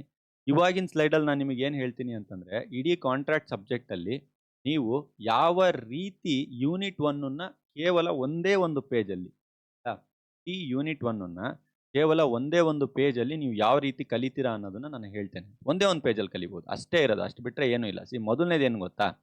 ಒಂದು ಎಕ್ಸಾಂಪಲ್ ನಾನು ನಿಮಗೆ ಹೇಳ್ತೇನೆ. ಸಣ್ಣ ಎಕ್ಸಾಂಪಲ್ ತಗೊಳ್ಳಿ. ನೀವು ಒಂದು ಶಾಪಿಗೆ ಹೋಗಿದ್ದೀರಾ ಸರ್, ಆಯ್ತಾ? ಇಲ್ಲ, ಜಸ್ಟ್ ಒಂದು ಹೇಳ್ತಾ ಇದ್ದೇನೆ. ಒಂದು ಪ್ರಾಪರ್ಟಿ ಸೇಲ್ ಡೀಡ್ ತಗೊಳ್ತೀರಾ? ಇಲ್ಲ ಬಿಡಿ, ಒಂದು ಶಾಪಿಗೆ ಹೋಗಿದ್ದೀರಾ ಅಂತ ಅನ್ಕೊಳ್ಳಿ. ಒಂದು ಶಾಪಿಗೆ ಹೋಗಿದ್ದೀರಾ. ಓಕೆ, ಇಲ್ಲಿ ಶಾಪಿಗೆ ಹೋಗಿದ್ದೀರಾ. ಕಾಂಟ್ರಾಕ್ಟ್ ಅಂದ್ರೆ ಏನು? ಬೇಸಿಕಲಿ ಎಲ್ರಿಗೂ ಗೊತ್ತಿರಬೇಕು. ಕಾಂಟ್ರಾಕ್ಟ್ ಅಂದ್ರೆ ಏನಂತ ಸ್ಪೆಷಲ್ ಸಬ್ಜೆಕ್ಟ್ ಅಲ್ಲ ಅದು. ನೀವು ಡೈಲಿ ಮಾಡ್ತೀರಾ ಗೊತ್ತಾ ವ್ಯವಹಾರ? ಅಂಗಡಿಗೆ ಹೋಗಿ ಸಾಮಾನು ತೊಗೊಳ್ತೀರಾ, ಹೋಟ್ಲಿಗೆ ಹೋಗಿ ಸಾಮಾನು ತೊಗೊತೀರಾ, ಕಾರ್ ಶೋರೂಮಲ್ಲಿ ಕಾರ್ ತೊಗೊತೀರಾ, ಇಲ್ಲ ಈಗ ಇದು ಫ್ಲಿಪ್ಕಾರ್ಟು ಅಮೆಝಾನಲ್ಲಿ ಏನಾದರೂ ತೊಗೊಳ್ತೀರಾ. ಅಂದ್ರೆ ಒಬ್ಬ ವ್ಯಕ್ತಿ ಇನ್ನೊಬ್ಬ ವ್ಯಕ್ತಿ ಜೊತೆ ಮಾಡುವಂಥ ವ್ಯವಹಾರನೇ ಕಾಂಟ್ರಾಕ್ಟ್ ಅಂತ ಕರೆಯೋದು ಜನರಲ್ ಆಗಿ, ಆಯ್ತಾ? ಅದನ್ನೇ ಕರಾರು ಅಂತ ಕರಿತೀವಿ. ಅದು ಬಿಟ್ಟರೆ ಬೇರೆ ಏನಿಲ್ಲ. ನೀವು ಪ್ರಾಪರ್ಟಿ ಪರ್ಚೇಸ್ ಮಾಡ್ತೀರಾ, ಅದು ಒಂದು ಕಾಂಟ್ರಾಕ್ಟು. ಇಲ್ಲ ಅಂತಂದ್ರೆ ಕಾಂಟ್ರಾಕ್ಟಲ್ಲಿ ನಾ ಇಷ್ಟು ಕೆಲಸ ಮಾಡ್ಕೊಡ್ತೀನಿ, ನನಗೆ ಇಷ್ಟು ದುಡ್ಡು ಕೊಡು ಅಂತ ಕೇಳ್ತೀರಾ, ಅದೇ ಕಾಂಟ್ರಾಕ್ಟು. ಇದೇ ಯೂನಿಟ್ 1 ಕಂಪ್ಲೀಟ್ ಆಗಿ ಮಾತಾಡೋವಂಥದ್ದು. ಏನಂದ್ರೆ ಮೀನಿಂಗ್ ಏನು, ಕಾನೂನು ಪ್ರಕಾರ ಏನು ಹೇಳುತ್ತೆ ಅನ್ನೋದು ಕಾಂಟ್ರಾಕ್ಟ್ 1 ಮಾತಾಡೋದನ್ನ ಬಿಟ್ಟರೆ ಬೇರೆ ಏನು ಇಲ್ಲ ಅದರಲ್ಲಿ. ತುಂಬ ಕಾಂಪ್ಲಿಕೇಟೆಡ್ ಮಾಡ್ಕೋಬೇಡಿ, ಆಯ್ತಾ? ಒಂದು ಎಕ್ಸಾಂಪಲ್ ಪ್ರಕಾರ ನಾನು ಕಂಪ್ಲೀಟ್ ಆಗಿ ಹೇಳ್ತಾ ಹೋಗ್ತೇನೆ. ಇಡೀ ನಿಮ್ಮ ಸಿಲೆಬಸ್ ಕಾಪಿ ನಾನು ಕಂಪ್ಲೀಟ್ ಆಗಿ ಹೇಳ್ತಾ ಹೋಗ್ತೇನೆ. ಆಮೇಲೆ ಇದನ್ನ ಏನಿದೆಯಲ್ವಾ, ದಯವಿಟ್ಟು ಹೇಳ್ತಾ ಇದ್ದೇನೆ, ನೀವು ನೆಕ್ಸ್ಟು ವಿಡಿಯೋಸ್ಗಳನ್ನ ನೋಡಿ ಬಿಡಿ, ಸಮಸ್ಯೆ ಇಲ್ಲ. ಬಟ್ ಈ ವಿಡಿಯೋನ ಮತ್ತೆ ಒಂದು ಸಲ ನೋಡಿ. ನಾನು ಇಡೀ ಯೂನಿಟನ್ನು ಒಂದು ಸಿಂಗಲ್ ಪೇಜಲ್ಲಿ ಕನ್ಕ್ಲೂಡ್ ಮಾಡಕ್ಕೆ ಹೋಗ್ತಾ ಇದ್ದೇನೆ, ವಿತ್ ಲೈವ್ ಎಕ್ಸಾಂಪಲ್ ಸಮೇತ. ಓಕೆ, ಇದು ತುಂಬ ಇಂಪಾರ್ಟೆಂಟ್, ವಿತ್ ಸೆಕ್ಷನ್ ಸಮೇತ. ಈ ಪೇಜನ್ನು ಬೇಕಿದ್ರೆ ನೋಟ್ ಡೌನ್ ಮಾಡ್ಕೊಳ್ಳಿ, ತುಂಬ ಚೆನ್ನಾಗಿ ಜ್ಞಾಪಕ ಇರುತ್ತೆ. ಫಸ್ಟ್ ಏನು ಸರ್, ಒಂದು ಕಾಂಟ್ರಾಕ್ಟಲ್ಲಿ ಫಸ್ಟ್ ಬರೋದೇನು ಗೊತ್ತಾ ಕಾನ್ಸೆಪ್ಟು? ಪ್ರಪೋಸಲ್ ಅಂತೇಳಿ ಕರಿತೀವಿ ನಾವು. ಪ್ರಪೋಸಲ್ ಅಂತ ಹೇಳಿ ಕರಿತೀವಿ. ಏನು ಸರ್ ಇದು ಪ್ರಪೋಸಲ್ ಅಂತಂತಂದ್ರೆ, ಫಸ್ಟ್ ಶಾಪನ್ನು ಏನು ಮಾಡ್ತಾನೆ ಗೊತ್ತಾ? First thing proposal or offer ಅಂತ ಕರಿತೀವಿ. ಆಫರ್ ಅಂದರೆ ನಿಮಗೆ ತುಂಬ ಚೆನ್ನಾಗಿ ಗೊತ್ತಾಗುತ್ತೆ. ಓಕೆ, ಫಸ್ಟ್ ಶಾಪನ್ನು ಏನು ಮಾಡ್ತಾನೆ, ಹೊರಗಡೆ ಒಂದು ಬಟ್ಟೆನ ನೇತಾಕಿರ್ತಾನೆ ಅಂತ ಅನ್ಕೊಳ್ಳಿ. ಅಲ್ಲಿ ಬರ್ದಿರ್ತಾನೆ ರೈಟ್ 200 ರೂಪೀಸ್ ಅಂತ ಬರ್ದಿರ್ತಾನೆ, ಇಲ್ಲ 199 ರೂಪೀಸ್, ಇಲ್ಲ 599 ಅಂತ ಬರ್ದಿರ್ತಾನೆ. ಈ 599 ಏನು ಕೊಡ್ತಾ ಇರೋದು ಶಾಪನ್ನು? ಆಫರ್ ಮಾಡ್ತಾ ಇದ್ದಾನೆ. ಯಾರಿಗೆ ಆಫರ್ ಮಾಡ್ತಾ ಇದ್ದಾನೆ? ಜನ ನಾವೆಲ್ಲ ಇರ್ತೀವಲ್ವಾ, ಹೊರಗಡೆಯವ್ರು ಬಂದು ತಗೊಳ್ಳಿ ಅಂತ ಆಫರ್ ಮಾಡ್ತಾ ಇದ್ದಾನೆ. ಇಲ್ಲಿಂದ ಸ್ಟೋರಿ ಶುರು ಆಗುತ್ತೆ. ಓಕೆ, ಫಸ್ಟ್ ಬರ್ಕೊಂಡು ಬೇಡ. ಫಸ್ಟ್ ಏನಿತ್ತಪ್ಪ, ಪ್ರಪೋಸಲ್ ಅಂತ ಇತ್ತಲ್ವಾ, ಅಥವಾ ಅದನ್ನ ಆಫರ್ ಅಂತಾನು ಕೂಡ ಕರಿತೀವಿ. ಕನ್ನಡ ಮೀಡಿಯಂನವ್ರಿಗೆ ಏನಂತ ಕರಿತೀವಿ? ಅದನ್ನ ಪ್ರಸ್ತಾಪ ಅಂತ ಕರಿತೀವಿ. ಅರ್ಥ ಆಗ್ತಿದ್ಯಾ? ಪ್ರಸ್ತಾಪ ಇಡ್ತಾ ಇದ್ದಾನೆ, ಇಂಥ ವಸ್ತುನ ಇಂಥ ರೇಟಿಂಗ್ ನಾನು ಕೊಡ್ತಾ ಇದ್ದೀನಿ, ಬೇಕಿದ್ದರೆ ತಗೊಳ್ಬಹುದು ಅಂತೇಳಿ ಪ್ರಸ್ತಾಪ ಇಡ್ತಾ ಇದ್ದಾನೆ. ಒಬ್ಬ ವ್ಯಕ್ತಿ ಬಂದ, ನೋಡ್ದ, ಎಷ್ಟಪ್ಪ ಇದು ರೇಟ್ ಎಷ್ಟು ಏನು ಅಂತ ಕೇಳ್ದ. ರೇಟ್ ಎಷ್ಟು ಏನು ಅಂತ ಕೇಳಿದ್ಮೇಲೆ ನೆಕ್ಸ್ಟ್ ಸ್ಟೇಜ್ ಎಲ್ಲಿಗೆ ಹೋಗುತ್ತೆ ಹೇಳಿ? ನೆಕ್ಸ್ಟ್ ಸ್ಟೇಜ್ ಏನು? ಅವನು ಅಕ್ಸೆಪ್ಟ್ ಮಾಡಬೇಕಷ್ಟೆ ಅಲ್ವಾ, ಇಲ್ಲ ರಿಜೆಕ್ಟ್ ಮಾಡಬೇಕು. ಸೊ ಅಕ್ಸೆಪ್ಟ್ ಮಾಡ್ತಾನೆ, ಇಲ್ಲ ಅಂತಂದ್ರೆ ಇನ್ನೊಂದು ರಿಜೆಕ್ಟ್ ಮಾಡ್ತಾನೆ. ತಗೊಳ್ತೀನಿ ಅಂತ ಹೇಳ್ತಾನೆ, ಇಲ್ಲ ಅಂದ್ರೆ ತಗೊಳ್ಳಲ್ಲ ಅಂತ ಹೇಳಿ. ಎರಡರಲ್ಲಿ ಏನಾದರೂ ಒಂದು ಆಗಬೇಕು. ಅಕ್ಸೆಪ್ಟೆನ್ಸ್ ಇದರಲ್ಲಿ ತಗೊಳ್ತೀನಿ ಅಂತ ಹೇಳ್ದ ಅನ್ಕೊಳ್ಳಿ, ಎಸ್ ಅಂತ ಹೇಳಿದ್ರೆ ಕಾಂಟ್ರಾಕ್ಟ್ ಇನ್ ಪ್ರೋಸೆಸ್ ಮುಂದುವರಿತಾ ಹೋಗುತ್ತೆ. ನೋ ಅಂತ ಹೇಳ್ದ ಅನ್ಕೊಳ್ಳಿ, ನಾನು ತಗೊಳ್ಳಲ್ಲ ಅಂತ, ಇಲ್ಲಿಗೆ ಬಿದ್ದೋಗುತ್ತೆ. ಅಷ್ಟೇ. ಅವ್ನು ಹೋಗ್ತಾನೆ, ಅಲ್ಲಿ ಕಾಂಟ್ರಾಕ್ಟು ಆಗಲ್ಲ, ಅಗ್ರಿಮೆಂಟು ಆಗಲ್ಲ, ಏನೂ ಇಲ್ಲ, ಮುಗ್ದೋಯ್ತು, ಯೂನಿಟೇ ಕ್ಲೋಸ್ ಆಯ್ತು. ಎಸ್ ಅಂತ ಅಂದ್ಬಿಟ್ಟ, ಅಕ್ಸೆಪ್ಟ್ ನಾನು ಮಾಡ್ತೀನಿ ಅಂತ ಅಂದ್ಬಿಟ್ಟ. ಅಂದಿದ ತಕ್ಷಣನೇ ನೆಕ್ಸ್ಟ್ ಬರುತ್ತೆ ಪ್ರಾಮಿಸ್. ಪ್ರಾಮಿಸ್ ಅಂತಂತಂದ್ರೆ ವಾಗ್ದಾನ. ಅಂದ್ರೆ ಏನಂತ ವಾಗ್ದಾನ ಮಾಡ್ತಾನೆ, ನೋಡು ನೀನು 599 ರೂಪಾಯಿಗೆ ಹೇಳಿದೀಯಾ, ಸೊ ಈ 599 ರೂಪಾಯಿಗೆ ನಾನು ತೆಗೆದುಕೊಳ್ಳಕ್ಕೆ ರೆಡಿ ಇದ್ದೀನಿ ಅಂತ. ಸೊ ಇಲ್ಲಿ ಫಸ್ಟ್ ಸ್ಟೇಜ್ ಪ್ರಪೋಸಲ್ ಇತ್ತು, ಆಫರ್ ಕೊಟ್ಟಿದ್ದ, ಅಕ್ಸೆಪ್ಟ್ ಮಾಡಬೇಕಿತ್ತು ಇಲ್ಲ ಮಾಡಬಾರ್ದು, ಎರಡು ಆಪ್ಷನ್ ಇತ್ತು. ಈಗ ಮಾಡಿದಾನೆ ಅಂತ ಅನ್ಕೊಳ್ಳೋಣ, ಮಾಡಿಲ್ಲ ಅಂತಂದ್ರೆ ನಾವು ಡಿಸ್ಕಸ್ ಆಗಲ್ಲ ಮುಂದೆ. ಮಾಡಿದಾನೆ ಅಂತ ಅನ್ಕೊಳ್ಳೋಣ. ಮಾಡಿದ್ಮೇಲೆ ಎಲ್ಲಿಗೆ ಹೋಯ್ತು, ಪ್ರಾಮಿಸ್ ಆಯ್ತು, ವಾಗ್ದಾನಕ್ಕೆ ಬಂತು. ಒಂದು ಸಲ ಪ್ರಾಮಿಸ್ ಮಾಡಿದ್ಮೇಲೆ ಕನ್ಸಿಡರೇಷನ್ ಅನ್ನುವಂಥ ಟಾಪಿಕ್ ಬರುತ್ತೆ. ಸರ್ ಇದೇನು ಸರ್ ಇದು ಕನ್ಸಿಡರೇಷನ್ ಅಂತ? ಕನ್ನಡದಲ್ಲಿ ಇದನ್ನ ಪ್ರತಿಫಲ ಅಂತ ನಾವು ಕರಿತೀವಿ. ಎಲ್ಲ ಯಾಕೆ ಹೇಳ್ತಾ ಇದ್ದೀನಿ ಅಂತಂದ್ರೆ, ಇಡೀ ಯೂನಿಟೇ ಈಗ ನಾನು ಮಾಡ್ತಾ ಇರುವಂಥ ಕ್ಲಾಸ್ ಮೇಲೆ ಡಿಪೆಂಡೆಂಟ್ ಆಗಿದೆ, ಅದಕ್ಕೋಸ್ಕರ ಹೇಳ್ತಾ ಇದ್ದೀನಿ. ಕನ್ಸಿಡರೇಷನ್ ಅಂತ ಬರುತ್ತೆ. ಈ ಕನ್ಸಿಡರೇಷನ್ ಅಂದ್ರೆ ಏನು ಅಂತಂದ್ರೆ, ಇಬ್ರು ಪಾರ್ಟಿಗೆ ಅಂತಂದ್ರೆ ತಗೊಳ್ತಾ ಇರುವಂತ ಪಾರ್ಟಿಗೆ, ಮಾರ್ತಾ ಇರುವಂತ ಪಾರ್ಟಿಗೆ ಏನಾದ್ರೂ ಒಂದು ಎಕ್ಸ್ಚೇಂಜ್ ಆಗ್ಬೇಕು. ಇಲ್ಲೇನು ಎಕ್ಸ್ಚೇಂಜ್ ಆಗ್ತಾ ಇದೆ, ತಗೊಳ್ತಾ ಇರುವಂತ ಪಾರ್ಟಿಗೆ ಬಟ್ಟೆ ಸಿಗ್ತಾ ಇದೆ, ಮಾರ್ತಾ ಇರುವಂತ ಪಾರ್ಟಿಗೆ ದುಡ್ಡು ಸಿಗ್ತಾ ಇದೆ. ನಾವು ಇದನ್ನೇ ಕನ್ಸಿಡರೇಷನ್ ಅಂತ ಕರಿತೀವಿ. ಪ್ರಾಮಿಸ್ ಅಂತಂದ್ರೆ ಏನು ಅಂತಂತಂದ್ರೆ, ವಾಗ್ದಾನ ಮಾಡ್ತಾ ಇರೋದು, ಓಕೆ ನಾನು ಅಕ್ಸೆಪ್ಟ್ ಮಾಡಿದೆ, ತೆಗೆದುಕೊಳ್ತಾ ಇದ್ದೀನಿ ಅನ್ನೋದು ಪ್ರಾಮಿಸ್. ಇದಾದ್ಮೇಲೆ ನೆಕ್ಸ್ಟ್ ಏನಾಗುತ್ತೆ ಅಂತಂದ್ರೆ, ಇಬ್ರು ಮಧ್ಯದಲ್ಲಿ ಒಂದು ಅಗ್ರಿಮೆಂಟ್ ಆಗುತ್ತೆ. ಅಗ್ರಿಮೆಂಟ್ ಅಂತಂದ್ರೆ ಕನ್ನಡದಲ್ಲಿ ಇದನ್ನ ಒಪ್ಪಂದ ಅಂತ ಕರಿತೀವಿ, ಅಥವಾ ಒಡಂಬಡಿಕೆ ಅಂತ ಕರಿತೀವಿ. ನೀವು ಬೇರೆ ಬೇರೆ ಬುಕ್ಸ್ಗಳಲ್ಲಿ ಬೇರೆ ಬೇರೆ ರೀತಿ ಇರುತ್ತೆ. ಒಪ್ಪಂದ ಅಥವಾ ಒಡಂಬಡಿಕೆ ಅಂತ ಕರಿತೀವಿ. ಒಪ್ಪಂದ ಅಥವಾ ಒಡಂಬಡಿಕೆ ಅಂದ್ರೆ ಏನು ಅಂತಂತಂದ್ರೆ, ಪ್ರಾಮಿಸು ಪ್ಲಸ್ ಕನ್ಸಿಡರೇಷನ್ ಸೇರಿಸ್ಬಿಟ್ಟು ಆಗುವಂಥದ್ದು ಅಗ್ರಿಮೆಂಟ್. ಅರ್ಥ ಆಗ್ತಿದೆಯಲ್ವಾ? ಸೊ ಒನ್ಸ್ ಇದಾದ್ಮೇಲೆ ಎನ್ಫೋರ್ಸಿಯಬಲ್ ಬೈ ಲಾ ಅಂತಂದ್ರೆ, ಕಾನೂನಿನ ಪ್ರಕಾರ ಏನಾದ್ರೂ ಇದು ಸರಿಯಾಗಿತ್ತು ಅಂತಂದ್ರೆ, ಕಾನೂನಿನ ಬಾಹಿರ ಇರಲಿಲ್ಲ ಅಂತಂದ್ರೆ, ಫೈನಲ್ ಆಗಿ ಹೋಗ್ಬಿಟ್ಟು ಇದು ಕಾಂಟ್ರಾಕ್ಟ್ ಆಗುತ್ತೆ. ಇದೇನಾಗುತ್ತೆ, ಕಾಂಟ್ರಾಕ್ಟ್ ಆಗುತ್ತೆ ಅಂತಂದ್ರೆ ಕರಾರಾಗುತ್ತೆ. ಇದು ಯಾಕೆ ಇಷ್ಟು ಕಾಂಪ್ಲಿಕೇಟೆಡ್ ಆಗಿ ಹೇಳ್ತಾ ಇದ್ದೀನಿ ಅಂತಂದ್ರೆ, ಕರಾರು ಎಂದರೇನು ಅಂತ ನಿಮ್ಗೇನಾದ್ರೂ ಡೆಫಿನೇಷನ್ ಕೇಳಿದ್ರೆ ಈಗ ಅರ್ಥ ಮಾಡ್ಕೊಳ್ಳಿ, ಸೆಕ್ಷನ್ ಸಮೇತ ನಾ ಹೇಳ್ತೇನೆ. ಪ್ರಪೋಸಲ್ ಅಥವಾ ಆಫರ್ ಫಸ್ಟ್ ಸ್ಟೋರಿಯಲ್ಲಿ ಏನಿತ್ತು, ಒಂದು ಶಾಪಲ್ಲಿ ಹೊರಗಡೆ ಇಟ್ಟಿದ್ದ, 599ಕ್ಕೆ ಮಾರ್ತಾ ಇದ್ದ. ಇವನ್ ಮಾರ್ತಾ ಇರೋದನ್ನ ಎಸ್ ಅಂತ ಒಪ್ಕೊಂಡಿದ ತಕ್ಷಣನೇ ಇಲ್ಲಿ ವಾಗ್ದಾನ ಕೊಟ್ಟಂಗಾಯ್ತು, ಪ್ರಾಮಿಸ್ ಮಾಡ್ದಂಗಾಯ್ತು, ನಾನು ತಗೊಳ್ತೀನಿ ಅಂತ. ಇಲ್ಲಿಗೆ ಸೆಕೆಂಡ್ ಪ್ರೋಸೆಸ್ಸು ಬಂತು. ಅರ್ಥ ಆಗ್ತಿದ್ಯಾ ನಿಮಗೆ? ಥರ್ಡ್ ಪ್ರೋಸೆಸ್ ಅನ್ನೋದಕ್ಕಿಂತ ಥರ್ಡ್ ಕಾನ್ಸೆಪ್ಟ್. ಅದು ಕಾನ್ಸೆಪ್ಟ್ ಏನು ಗೊತ್ತಾ, ಇಬ್ಬರಿಗೂ ಪ್ರಾಫಿಟ್ ಇದೆ, ಇಲ್ಲಿ ತಗೊಳ್ತಾ ಇರೋನಿಗೂ ಕೊಂಡ್ಕೊಳ್ತಾ ಇರೋನಿಗೆ ಇಬ್ಬರಿಗೂ ಪ್ರಾಫಿಟ್ ಇದೆ ಅಂತಂದ್ರೆ ಅದು ಕನ್ಸಿಡರೇಷನ್ ಆಗ್ಬಿಡುತ್ತೆ. ಆಯ್ತಾ? ಪ್ರತಿಫಲ ಇಬ್ಬರಿಗೂ ಇದೆ ಅಂತ. ಒನ್ಸ್ ಇಬ್ಬರಿಗೂ ಪ್ರತಿಫಲ ಇದೆ, ಒಪ್ಕೊಂಡಿದ್ದಾನೆ, ನಾನು ತಗೊಳ್ತೀನಿ ಅಂತ ಹೇಳ್ತಾ ಇದ್ದಾನೆ ಅಂತಂದ್ರೆ ಅದು ಅಗ್ರಿಮೆಂಟ್ ಹತ್ರ ಬರುತ್ತೆ. ಆಯ್ತಾ? ಇಬ್ರು ಮಧ್ಯೆ ಅಗ್ರಿಮೆಂಟ್ ಆಗುತ್ತೆ. ಒನ್ಸ್ ಮಾಡ್ಕೊಂಡಿರುವಂತ ಅಗ್ರಿಮೆಂಟು ಕಾನೂನಿನ ಪ್ರಕಾರ ಜಾರಿಗೊಳಿಸಬಹುದಾದರೆ ಅದು ಕಾಂಟ್ರಾಕ್ಟ್ ಆಗುತ್ತೆ. ಯಾಕೆ ಇದನ್ನೆಲ್ಲ ಹೇಳಿದೆ ಅಂತಂದ್ರೆ, ಎಲ್ಲದಕ್ಕೂ ಎಕ್ಸಾಮ್ ಅಲ್ಲಿ ಡೆಫಿನೇಷನ್ ಕೇಳ್ತಾರೆ. ನೀವು ಡೆಫಿನೇಷನ್ ಜ್ಞಾಪಕ ಇಟ್ಕೊಳ್ಳೋದು ತುಂಬಾ ಕಷ್ಟ. ಆಯ್ತಾ? ಆದರೆ ನೀವು ಈ ಲೈನನ್ನ ಜ್ಞಾಪಕ ಇಟ್ಕೊಂಡ್ರೆ, ಈ ಲೈನ್ನ ಬರ್ಕೊಂಡು ಜ್ಞಾಪಕ ಇಟ್ಕೊಂಡ್ರೆ ನಿಮಗೆ ಸೀಕ್ವೆನ್ಸ್ ಆಗಿ ತಲೆಯಲ್ಲಿ ಹಾಗೆ ಉಳಿಯುತ್ತೆ, ಹರಿಯೋದೇ ಇಲ್ಲ. ಓಕೆ ನೋಡಿ, ಸೆಕ್ಷನ್ ಅಂತ ಬಂತು ಅಂತಂದ್ರೆ 2 ಕ್ಲಾಸ್ ಎ ಇದು ಸೆಕ್ಷನ್ ಹೇಳುತ್ತೆ. 2 ಕ್ಲಾಸ್ ಎ ಆಫ್ ಯಾವ ಸೆಕ್ಷನ್ ನಾನು ಹೇಳ್ತಾ ಇರೋದು ಕಂಪ್ಲೀಟ್ ಆಗಿ, 2 class A of Indian contract act ಏನಿದೆ ಅದು ಪ್ರಪೋಸಲ್ ಅಂದ್ರೆ ಏನು ಅಂತ ಹೇಳುತ್ತೆ. ಅದೇ ಅಕ್ಸೆಪ್ಟೆನ್ಸ್ ಏನಿದೆಯಲ್ವಾ, ಸೊ ಅಕ್ಸೆಪ್ಟೆನ್ಸ್ ಇಂದು ನಾನು ಎಕ್ಸ್ಪ್ಲೈನ್ ಮಾಡ್ತೀನಿ. ಸೊ ನೆಕ್ಸ್ಟ್ ಪ್ರಾಮಿಸ್ ಏನಿದೆ, ಈ ಪ್ರಾಮಿಸ್ ಇಂದು 2 ಕ್ಲಾಸ್ ಬಿ ಹೇಳುತ್ತೆ. ಅದೇ ರೀತಿ ನೀವು ಕನ್ಸಿಡರೇಷನ್ ಅಂತ ಬಂದರೆ 2 ಕ್ಲಾಸ್ ಡಿ ಹೇಳುತ್ತೆ. ಅದೇ ರೀತಿ ನೀವೇನಾದ್ರೂ ಅಗ್ರಿಮೆಂಟ್ ಅಂತ ಬಂದರೆ 2 ಕ್ಲಾಸ್ ಇ ಹೇಳುತ್ತೆ. ದಯವಿಟ್ಟು ನೋಟ್ ಡೌನ್ ಮಾಡ್ಕೊಳ್ಳಿ. ಆಯ್ತಾ? ಅದೇ ಎನ್ಫೋರ್ಸ್ಡ್ ಬೈ ಲಾ ಅನ್ನೋದು ಕಾಮನ್ನು. ಕಾಂಟ್ರಾಕ್ಟ್ ಡೆಫಿನೇಷನ್ ಎಲ್ಲಿದೆ ಅಂತಂದರೆ 2 ಕ್ಲಾಸ್ ಹೆಚ್ಚು. ಯಾವ ಆ್ಯಕ್ಟಲ್ಲಿ ನಾನು ಮಾತಾಡ್ತಾ ಇದ್ದೀನಿ ಕಂಪ್ಲೀಟ್ ಆಗಿ, ಎಲ್ಲವೂ ಕೂಡ ನಾನು ಮಾತಾಡ್ತಾ ಇರೋದು ಇಂಡಿಯನ್ ಕಾಂಟ್ರಾಕ್ಟ್ ಆ್ಯಕ್ಟ್ 1872, 1872 ಕಾಯ್ದೆ ಬಗ್ಗೆ ನಾನು ಮಾತಾಡ್ತಾ ಇದ್ದೀನಿ ನಿಮ್ಮ ಜೊತೆ. ಐ ಹೋಪ್ ನಿಮಗೆಲ್ಲ ಅರ್ಥ ಆಗಿದೆ ಅಂತ ಅನ್ಕೊಳ್ತೇನೆ. ಇಲ್ಲಿವರೆಗೂ ಒಂದು ಸೀಕ್ವೆನ್ಸ್ ಗೊತ್ತಾಯ್ತು ನೋಡಿ, ಒಂದು ಸ್ಟೋರಿ ಥರ. ಪ್ರಪೋಸಲ್ ಕೊಟ್ಟ, ಹೌದಂತ ಒಪ್ಕೊಂಡ, ಓಕೆ ಪ್ರಾಮಿಸ್ ಮಾಡ್ದ, ಪ್ರಾಮಿಸ್ ಮಾಡಿದ್ಮೇಲೆ ಇಬ್ಬರಿಗೂ ಪ್ರತಿಫಲ ಇತ್ತು, ಇಬ್ಬರಿಗೂ ಪ್ರಾಫಿಟ್ ಇತ್ತು, ಆಮೇಲೆ ಒಂದು ಅಗ್ರಿಮೆಂಟು ಕಾನೂನು ಪ್ರಕಾರ ಅಗ್ರಿಮೆಂಟ್ ಆಯಿತು, ಅಂದಮೇಲೆ ಕಾಂಟ್ರಾಕ್ಟ್ ಎಕ್ಸಿಕ್ಯೂಟ್ ಆಯಿತು ಅಂತ. ಇದಿಷ್ಟೇ ನಿಮ್ಮ ಇಡೀ ಸಿಲೆಬಸ್ಸಲ್ಲಿ ಇರುವಂಥದ್ದು. ಇದು ಬಿಟ್ಟರೆ ಬೇರೆ ಏನೂ ಇಲ್ಲ. ಇದೇ ಕೀ ಪಾಯಿಂಟ್ಸ್ಗಳ ಬಗ್ಗೆ ಮತ್ತೆ ರಿಸರ್ಚ್ ಮಾಡ್ತಾ ಹೋಗ್ತೀವಿ ನಾವು. ಇದು ನಿಮ್ಮ ಮೇನ್ ಹೆಡ್ಡಿಂಗ್ಸ್ಗಳು ಸರ್. ಆಯಿತಾ? ಇದೆಲ್ಲ ನಿಮ್ಮ ಮೇನ್ ಹೆಡ್ಡಿಂಗ್ಸ್ಗಳು. ಈಗ ನಾನು ಉದಾಹರಣೆಗೆ ಹೇಳ್ತೇನೆ. ಪ್ರಾಮಿಸ್ ಅಂದ್ರೆ ಏನು ಅಂತ ನಿಮಗೆ ಕ್ವಶನ್ ಕೇಳಿದೆ ಅಂತ ಅನ್ಕೊಳ್ಳಿ. ಬಿಡಿ, ನಾವು ಒಂದು ಸ್ವಲ್ಪ ಇದರಿಂದ ಬರೋಣ, ಲಾಸ್ಟಿಂದ ಬರೋಣ, ಅವಾಗ ಅರ್ಥ ಆಗುತ್ತೆ. ಕಾಂಟ್ರಾಕ್ಟ್, ವಾಟ್ ಈಸ್ ಕಾಂಟ್ರಾಕ್ಟ್ ಅಂತ ಕೇಳ್ತಾರೆ. ಡಿಫೈನ್ ಕಾಂಟ್ರಾಕ್ಟ್ ಅಂತ ಕೇಳ್ತಾರೆ. ಏನು ಗೊತ್ತಾ ಆನ್ಸರು? ಡಿಫೈನ್ ಕಾಂಟ್ರಾಕ್ಟ್ ಅಂದರೆ the agreement which are enforceable by law is called as contract ಅಂತ. ನೋಡಿ, ಅರ್ಥ ಮಾಡ್ಕೊಳ್ಳಿ. ಇದಕ್ಕೆ ಇದನ್ನ ನಾನೊಂದು ಸೀಕ್ವೆನ್ಸ್ ಬರೆದಿದ್ದು. Agreement plus enforceable by law ಅಂತ ಅಂತಂದ್ರೆ ಈಸ್ ಈಕ್ವಲ್ ಟು ಕಾಂಟ್ರಾಕ್ಟ್ ಆಗುತ್ತೆ ಅಂತ ಅರ್ಥ. ದಟ್ಸ್ ಕ್ಲಿಯರ್ ಅಲ್ವಾ? ಓಕೆ ಸರ್, ಹಾಗಾದ್ರೆ ಒಪ್ಪಂದ ಒಡಂಬಡಿಕೆ ಅಂದ್ರೆ ಏನು ಸರ್ ಅಗ್ರಿಮೆಂಟ್ ಅಂತ ಕೇಳಿದ್ರೆ, ಆಬ್ವಿಯಸ್ಲಿ ಇನ್ನೊಂದು ಸ್ವಲ್ಪ ಹಿಂದೆ ಬರ್ರಿ ನಿಮ್ಮ ಸೀಕ್ವೆನ್ಸ್ ಅಲ್ಲಿ. ಪ್ರಾಮಿಸು ಪ್ಲಸ್ ಕನ್ಸಿಡರೇಷನ್ ಏನಾದರೂ ನೀವು ತಗೊಂಡ್ರೆ ದಟ್ ಮೀನಿಂಗು ಅಗ್ರಿಮೆಂಟ್ ಏನು ಅಂತ ಹೇಳುತ್ತೆ.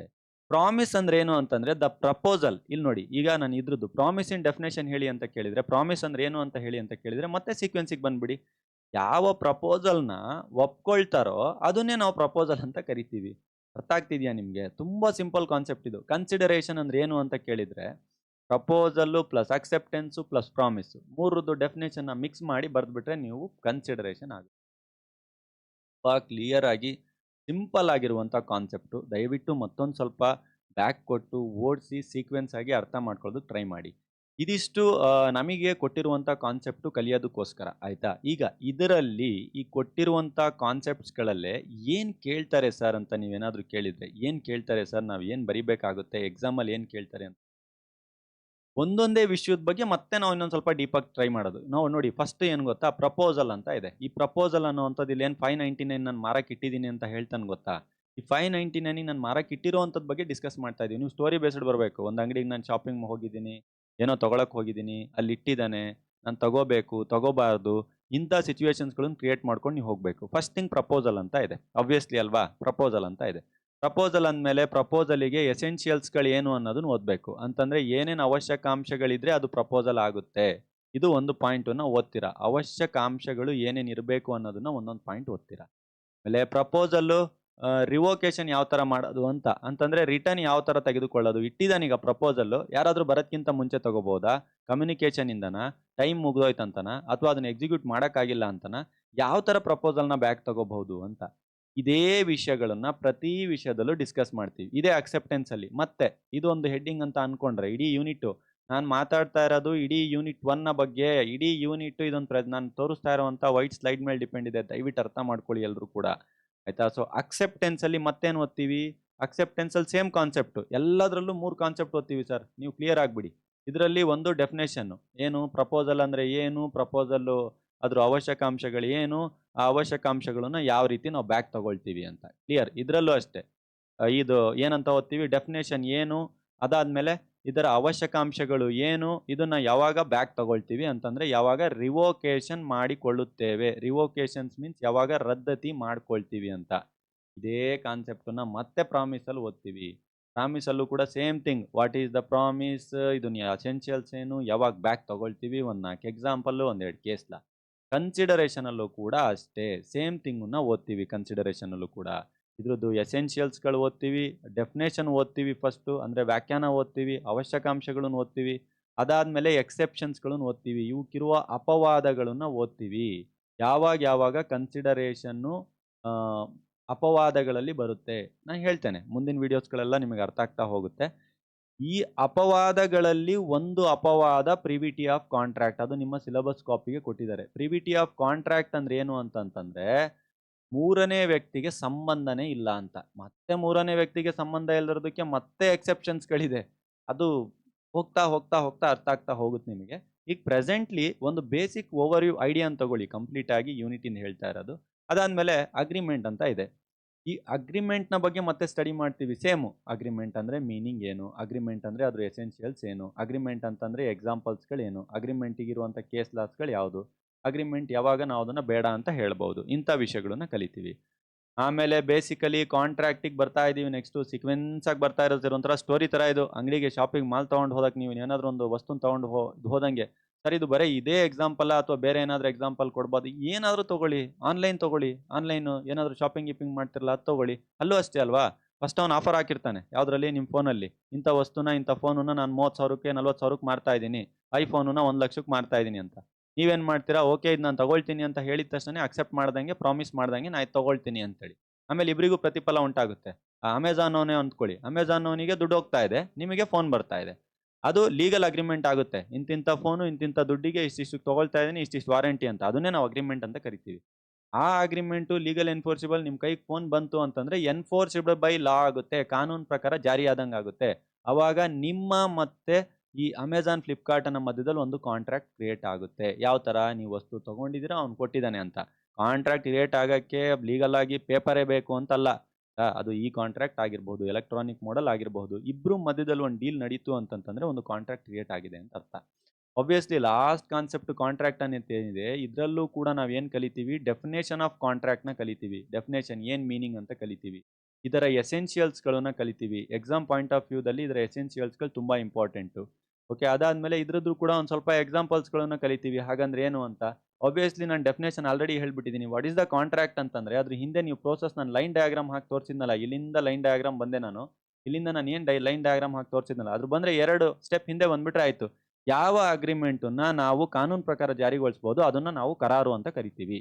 Which agreements can be enforced by law that we called as contract. That's enough. ಇನ್ನೇನಿದೆ ಇದರಲ್ಲಿ? ವೆರಿ ಸಿಂಪಲ್ ಥಿಂಗ್ ಇದು, ಆಯ್ತಾ?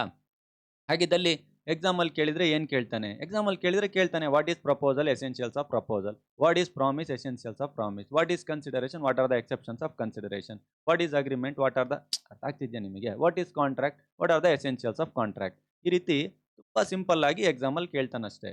ಇವತ್ತು ನಾನು ಮಾಡಿದಂತ ಪಾಠ ಇವತ್ತು ಕಂಪ್ಲೀಟ್ ಆಗಿ ನೀವು ಮುಂದೆ ನೋಡುವಂತ 12ರಿಂದ 15 ಸ್ಲೈಡ್ ಅರ್ಥ ಆಗುವಂತ ಪಾಠ ಇದು. ಯಾಕೆ ನಾನು ಒಂದು ವೈಟ್ ಬೋರ್ಡಲ್ಲಿ ಈ ಕ್ಲಾಸ್ನ ಕಂಡಕ್ಟ್ ಮಾಡಿದೆ ಅಂತಂದ್ರೆ ಎಲ್ರಿಗೂ ಡೌಟ್ ಇತ್ತು ಕಾಂಟ್ರಾಕ್ಟ್ ಲಾ ಸಬ್ಜೆಕ್ಟ್ ಏನು, ಯಾವ ಥರ ಓದಬೇಕು, ಯೂನಿಟ್ 1 ಅರ್ಥ ಆಗ್ತಿಲ್ಲ ಅಂತ.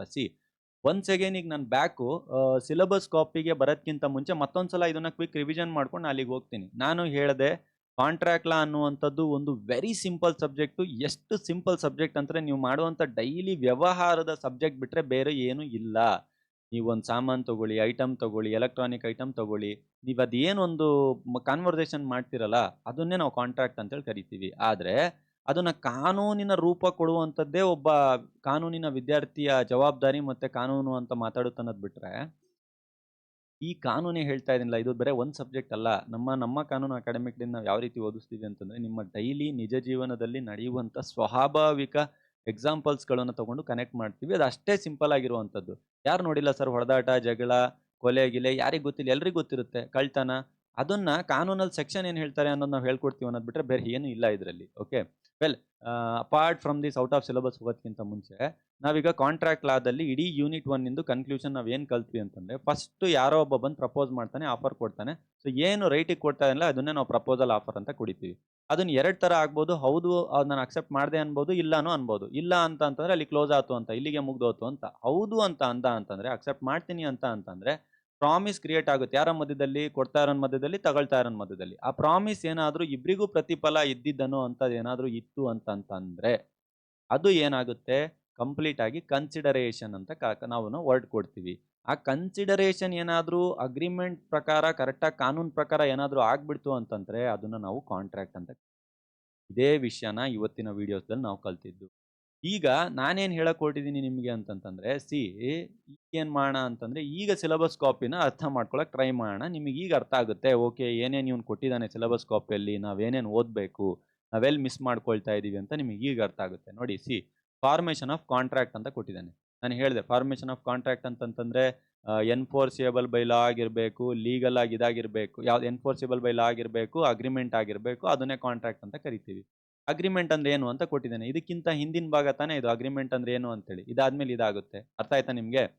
ಈ ಅಗ್ರಿಮೆಂಟ್ ಇಂದು ಡೆಫಿನೇಷನ್ ಏನು, ಆಮೇಲೆ ಕ್ಲಾಸಿಫಿಕೇಶನ್ ಅಂತ ಕೊಟ್ಟಿದ್ದಾನೆ. ಮತ್ತಿಲ್ಲಿ ಆಫರ್ ಅಂತ ಕೊಟ್ಟಿದ್ದಾನೆ. ಆಫರ್ ಬಗ್ಗೆ ಹೇಳಿದೆ, ಸ್ಟಾರ್ಟಿಂಗ್ ₹599 ಕೊಡುವಂಥದ್ದು ಅದೇ ವಿಷಯ. ಅಕ್ಸೆಪ್ಟೆನ್ಸ್ ಅಂತ ಕೊಟ್ಟಿದ್ದಾನೆ. ಅಕ್ಸೆಪ್ಟೆನ್ಸ್ ಅಂದ್ರೆ ನಾನು ಹೇಳಿದೆ ಈ ಆಫರ್ನ ಯಾರು ಅಕ್ಸೆಪ್ಟ್ ಮಾಡ್ತಾರೋ ಅದನ್ನೇ ಅಕ್ಸೆಪ್ಟೆನ್ಸ್ ಹೇಳ್ತೀವಿ ಅಂತ.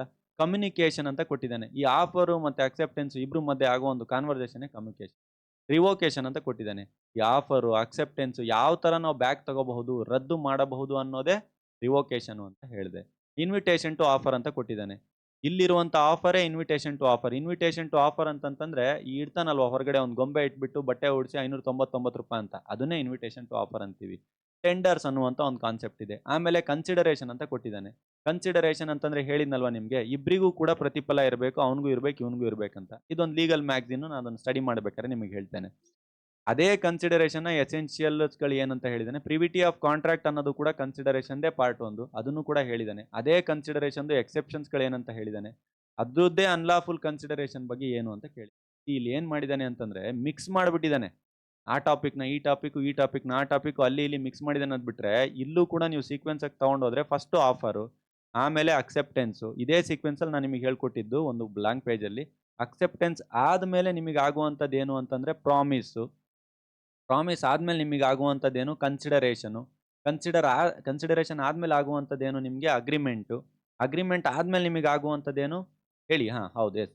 ಅಗ್ರಿಮೆಂಟ್ ಆದ್ಮೇಲೆ ನಿಮಗೆ ಆಗುವಂಥದ್ದೇನು ಎನ್ಫೋರ್ಸಿಬಲ್ ಬೈ ಲಾ ಆಗುತ್ತೆ. ಅದಾದ್ಮೇಲೆ ನಿಮ್ಮ ಹತ್ರ ಫೈನಲ್ ಆಗಿ ಕಾಂಟ್ರಾಕ್ಟ್ ಆಗಿ ಇಬ್ರು ಮಧ್ಯದಲ್ಲಿ ಡೀಲ್ ಕ್ಲೋಸ್ ಆಗುತ್ತೆ. ಕನ್ನಡದಲ್ಲಿ ಹೇಳ್ಬೇಕು ಅಂತಂದ್ರೆ ಇದನ್ನ ನಾವೇನಂತ ಕರಿತೀವಿ, ಪ್ರಸ್ತಾಪ ಅಂತ ಕರಿತೀವಿ. ಇದನ್ನ ಆಫರ್ ಅಂತಾನು ಕರೀತಾರೆ, ಸಮ್ ಟೈಮ್ಸ್ ಪ್ರಪೋಸಲ್ ಅಂತಾನು ಕರೀತಾರೆ. ಎರಡೂ ಕೂಡ ಸೇಮ್, ಪ್ರಸ್ತಾಪ ಅಂತ ಕರಿತೀವಿ. ಇದನ್ನ ಅಕ್ಸೆಪ್ಟೆನ್ಸ್ ನಾವೇನಂತ ಕರಿತೀವಿ, ವಾಗ್ದಾನ ಅಂತ ಕರಿತೀವಿ. ಅದಾದ್ಮೇಲೆ ಪ್ರಾಮಿಸ್ ಏನಂತ ಕರಿತೀವಿ, ಪ್ರತಿಫಲ ಅಂತ ಕರಿತೀವಿ. ಕನ್ಸಿಡರೇಷನ್ ಏನಂತ ಕರಿತೀವಿ, ಸಾರಿ, ಪ್ರಾಮಿಸ್ ಏನಂತ ಕರಿತೀವಿ ಅಂತಂತಂದ್ರೆ ನಾವು ವಾಗ್ದಾನ ಅಂತ ಕರಿತೀವಿ. ಓಕೆ, ಇಲ್ಲಿ ಮಿಸ್ ಆಯ್ತು. ಅಕ್ಸೆಪ್ಟೆನ್ಸ್ ಅನ್ನುವಂಥದ್ದು ಏನಿದೆ, ಒಪ್ಪಿಗೆ ಅಂತ ಕರಿತೀವಿ. ಒಪ್ಪಿಗೆ, ಆಯ್ತಾ. ವಾಗ್ದಾನ ಅಂತ ಕರಿತೀವಿ. ಕನ್ಸಿಡರೇಷನ್ ಅಂತಂದ್ರೆ ಏನು ಅಂತಂದ್ರೆ ಇಬ್ರು ಮಧ್ಯೆ ಉಂಟಾಗುವಂತ ಒಂದು ಪ್ರಾಫಿಟ್ ನ ಪ್ರತಿಫಲ ಅಂತ ಕರಿತೀವಿ. ಅಗ್ರಿಮೆಂಟ್ ಅಂತಂತಂದ್ರೆ ಒಡಂಬಡಿಕೆ ಅಂತ ಕರಿತೀವಿ ಕನ್ನಡದಲ್ಲಿ. ಸೊ ಎನ್ಫೋರ್ಸ್ಡ್ ಬೈ ಲಾ ಅಂತ ಅನ್ನೋದಕ್ಕೆ ಕಾನೂನಿನ ಪ್ರಕಾರ ಜಾರಿ ಮಾಡುವುದು ಅಂತ ಹೇಳ್ತೀವಿ. ಆಬ್ವಿಯಸ್ಲಿ ಕಾಂಟ್ರಾಕ್ಟ್ ಕ್ಲೋಸ್ ಆಗುತ್ತೆ. ಕಾಂಟ್ರಾಕ್ಟ್ ಅಂದ್ರೆ ಏನು ಅಂತ ಕೇಳಿದ್ರೆ ಇದನ್ನ ಬಾಕ್ಸ್ ಹಾಕ್ಬಿಟ್ಟು ಯಾವ ಅಗ್ರಿಮೆಂಟ್ ಎನ್ಫೋರ್ಸಿಬಲ್ ಆಗಿದೆ ಅದು ಕಾಂಟ್ರಾಕ್ಟ್ ಆಗಿದೆ. ಅಗ್ರಿಮೆಂಟ್ ಅಂದ್ರೆ ಏನು ಅಂತಂತಂದ್ರೆ ಯಾವ ಪ್ರಾಮಿಸು ಮಾಡಿರ್ತಾರೆ ಅದು ಕನ್ಸಿಡರೇಷನ್ ಮತ್ತೆ ಪ್ರಾಮಿಸ್ ಎರಡು ಇರುತ್ತೆ, ಅದನ್ನ ಅಗ್ರಿಮೆಂಟ್ ಅಂತ ಕರೀತಾರೆ. ಇಷ್ಟು ಸಿಂಪಲ್ ಆಗಿ ಡೆಫಿನೇಷನ್ ಅನ್ನ ಜ್ಞಾಪಕ ಇಟ್ಕೊಳ್ಬಹುದು. ಈ ಸೀಕ್ವೆನ್ಸ್ ಅಲ್ಲಿ ಸಿಲೆಬಸ್ ಕಾಪಿನ ಕೊಡ್ಬೇಕಿತ್ತು, ಅವಾಗ ಸ್ಟೂಡೆಂಟ್ಸಿಗೆ ಅರ್ಥ ಆಗ್ತಾ ಇತ್ತು. ಇಲ್ಲಿ ಏನ್ ಮಾಡ್ಬಿಟ್ಟಿದ್ದಾರೆ ಅಂತಂದ್ರೆ ಮಿಕ್ಸ್ ಮಾಡ್ಬಿಟ್ಟು ಸಿಲೆಬಸ್ ಕಾಪಿನ ಅರ್ಥನೇ ಆಗ್ಲಿಲ್ದಂಗೆ ಮಾಡಿದ್ದಾರೆ. Same as thing Kannada medium ಅಲ್ಲೂ ಕೂಡ ನಾನು ಹೇಳಿದ್ದೀನಿ. ಸೊ ಜಾಸ್ತಿ ತಲೆಗೆಡ್ಸ್ಕೊಡ್ಬೇಡಿ.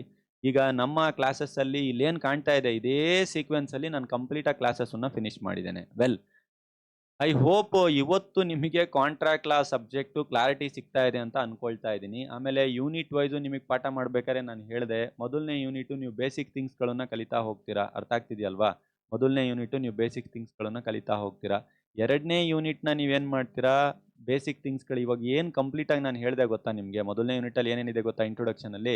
ಆಫರ್ ಅಂದರೆ ಏನು, ಆಮೇಲೆ ಇನ್ನೇನೇನು ಕಲಿತೀರಿ ಹೇಳಿ? ಹೌದು, ಅಕ್ಸೆಪ್ಟೆನ್ಸ್ ಅಂದರೆ ಏನು, ಕಾಂಟ್ರಾಕ್ಟ್ ಅಂದರೆ ಏನು, ಅಗ್ರಿಮೆಂಟ್ ಅಂದರೆ ಏನು, ಕನ್ಸಿಡರೇಷನ್ ಅಂದರೆ ಏನು, ಎನ್ಫೋರ್ಸಿಬಲ್, ಈ ಎಲ್ಲ ವಿಷಯಗಳನ್ನ ಮೊದಲನೇ ಯೂನಿಟಲ್ಲಿ ಕಲಿತೀರಾ. ಆಯಿತು, ಇಲ್ಲಿ ಫಸ್ಟ್ ಯೂನಿಟಲ್ಲಿ ಕಾಂಟ್ರಾಕ್ಟ್ ಏನೋ ಫಾರ್ಮೇಷನ್ ಆಯಿತು. ಎರಡನೇ ಯೂನಿಟಲ್ಲಿ ಆ ಕಾಂಟ್ರಾಕ್ಟ್ ಮಾಡ್ಕೊಳ್ಳೋಕೆ ಯಾರಿಗೆ ಕೆಪಾಸಿಟಿ ಇದೆ? ಸಣ್ಣ ಮಕ್ಳಿಗೆ ಇದೆಯಾ ಇಲ್ವಾ? ಹುಚ್ಚರಿಗೆ ಇದೆಯಾ ಇಲ್ವಾ? ಡಿಸ್ಕ್ವಾಲಿಫೈಡ್ ಬೈ ಲಾ, ಕಾನೂನು ಬಾಹಿರ ಅವರಿಗೆ ಇದೆಯಾ ಇಲ್ಲ? ಫ್ರೀ ಕನ್ಸೆಂಟ್ ಅಂಡ್ ಇನ್ಫ್ಲೂಯೆನ್ಸ್ ಯಾವ ಥರ ಇದೆ? ಇದನ್ನ ಸೆಕೆಂಡ್ ಯೂನಿಟಲ್ಲಿ ಕಲಿತೀರಾ. ಥರ್ಡ್ ಯೂನಿಟಲ್ಲಿ ಏನು ಕಲಿತೀರಾ? ಕಾಂಟ್ರಾಕ್ಟ್ ಮುರಿದು ಹೋದ್ರೆ ಏನು ಕತೆ ಅಂತ ಕಲಿತೀರಾ.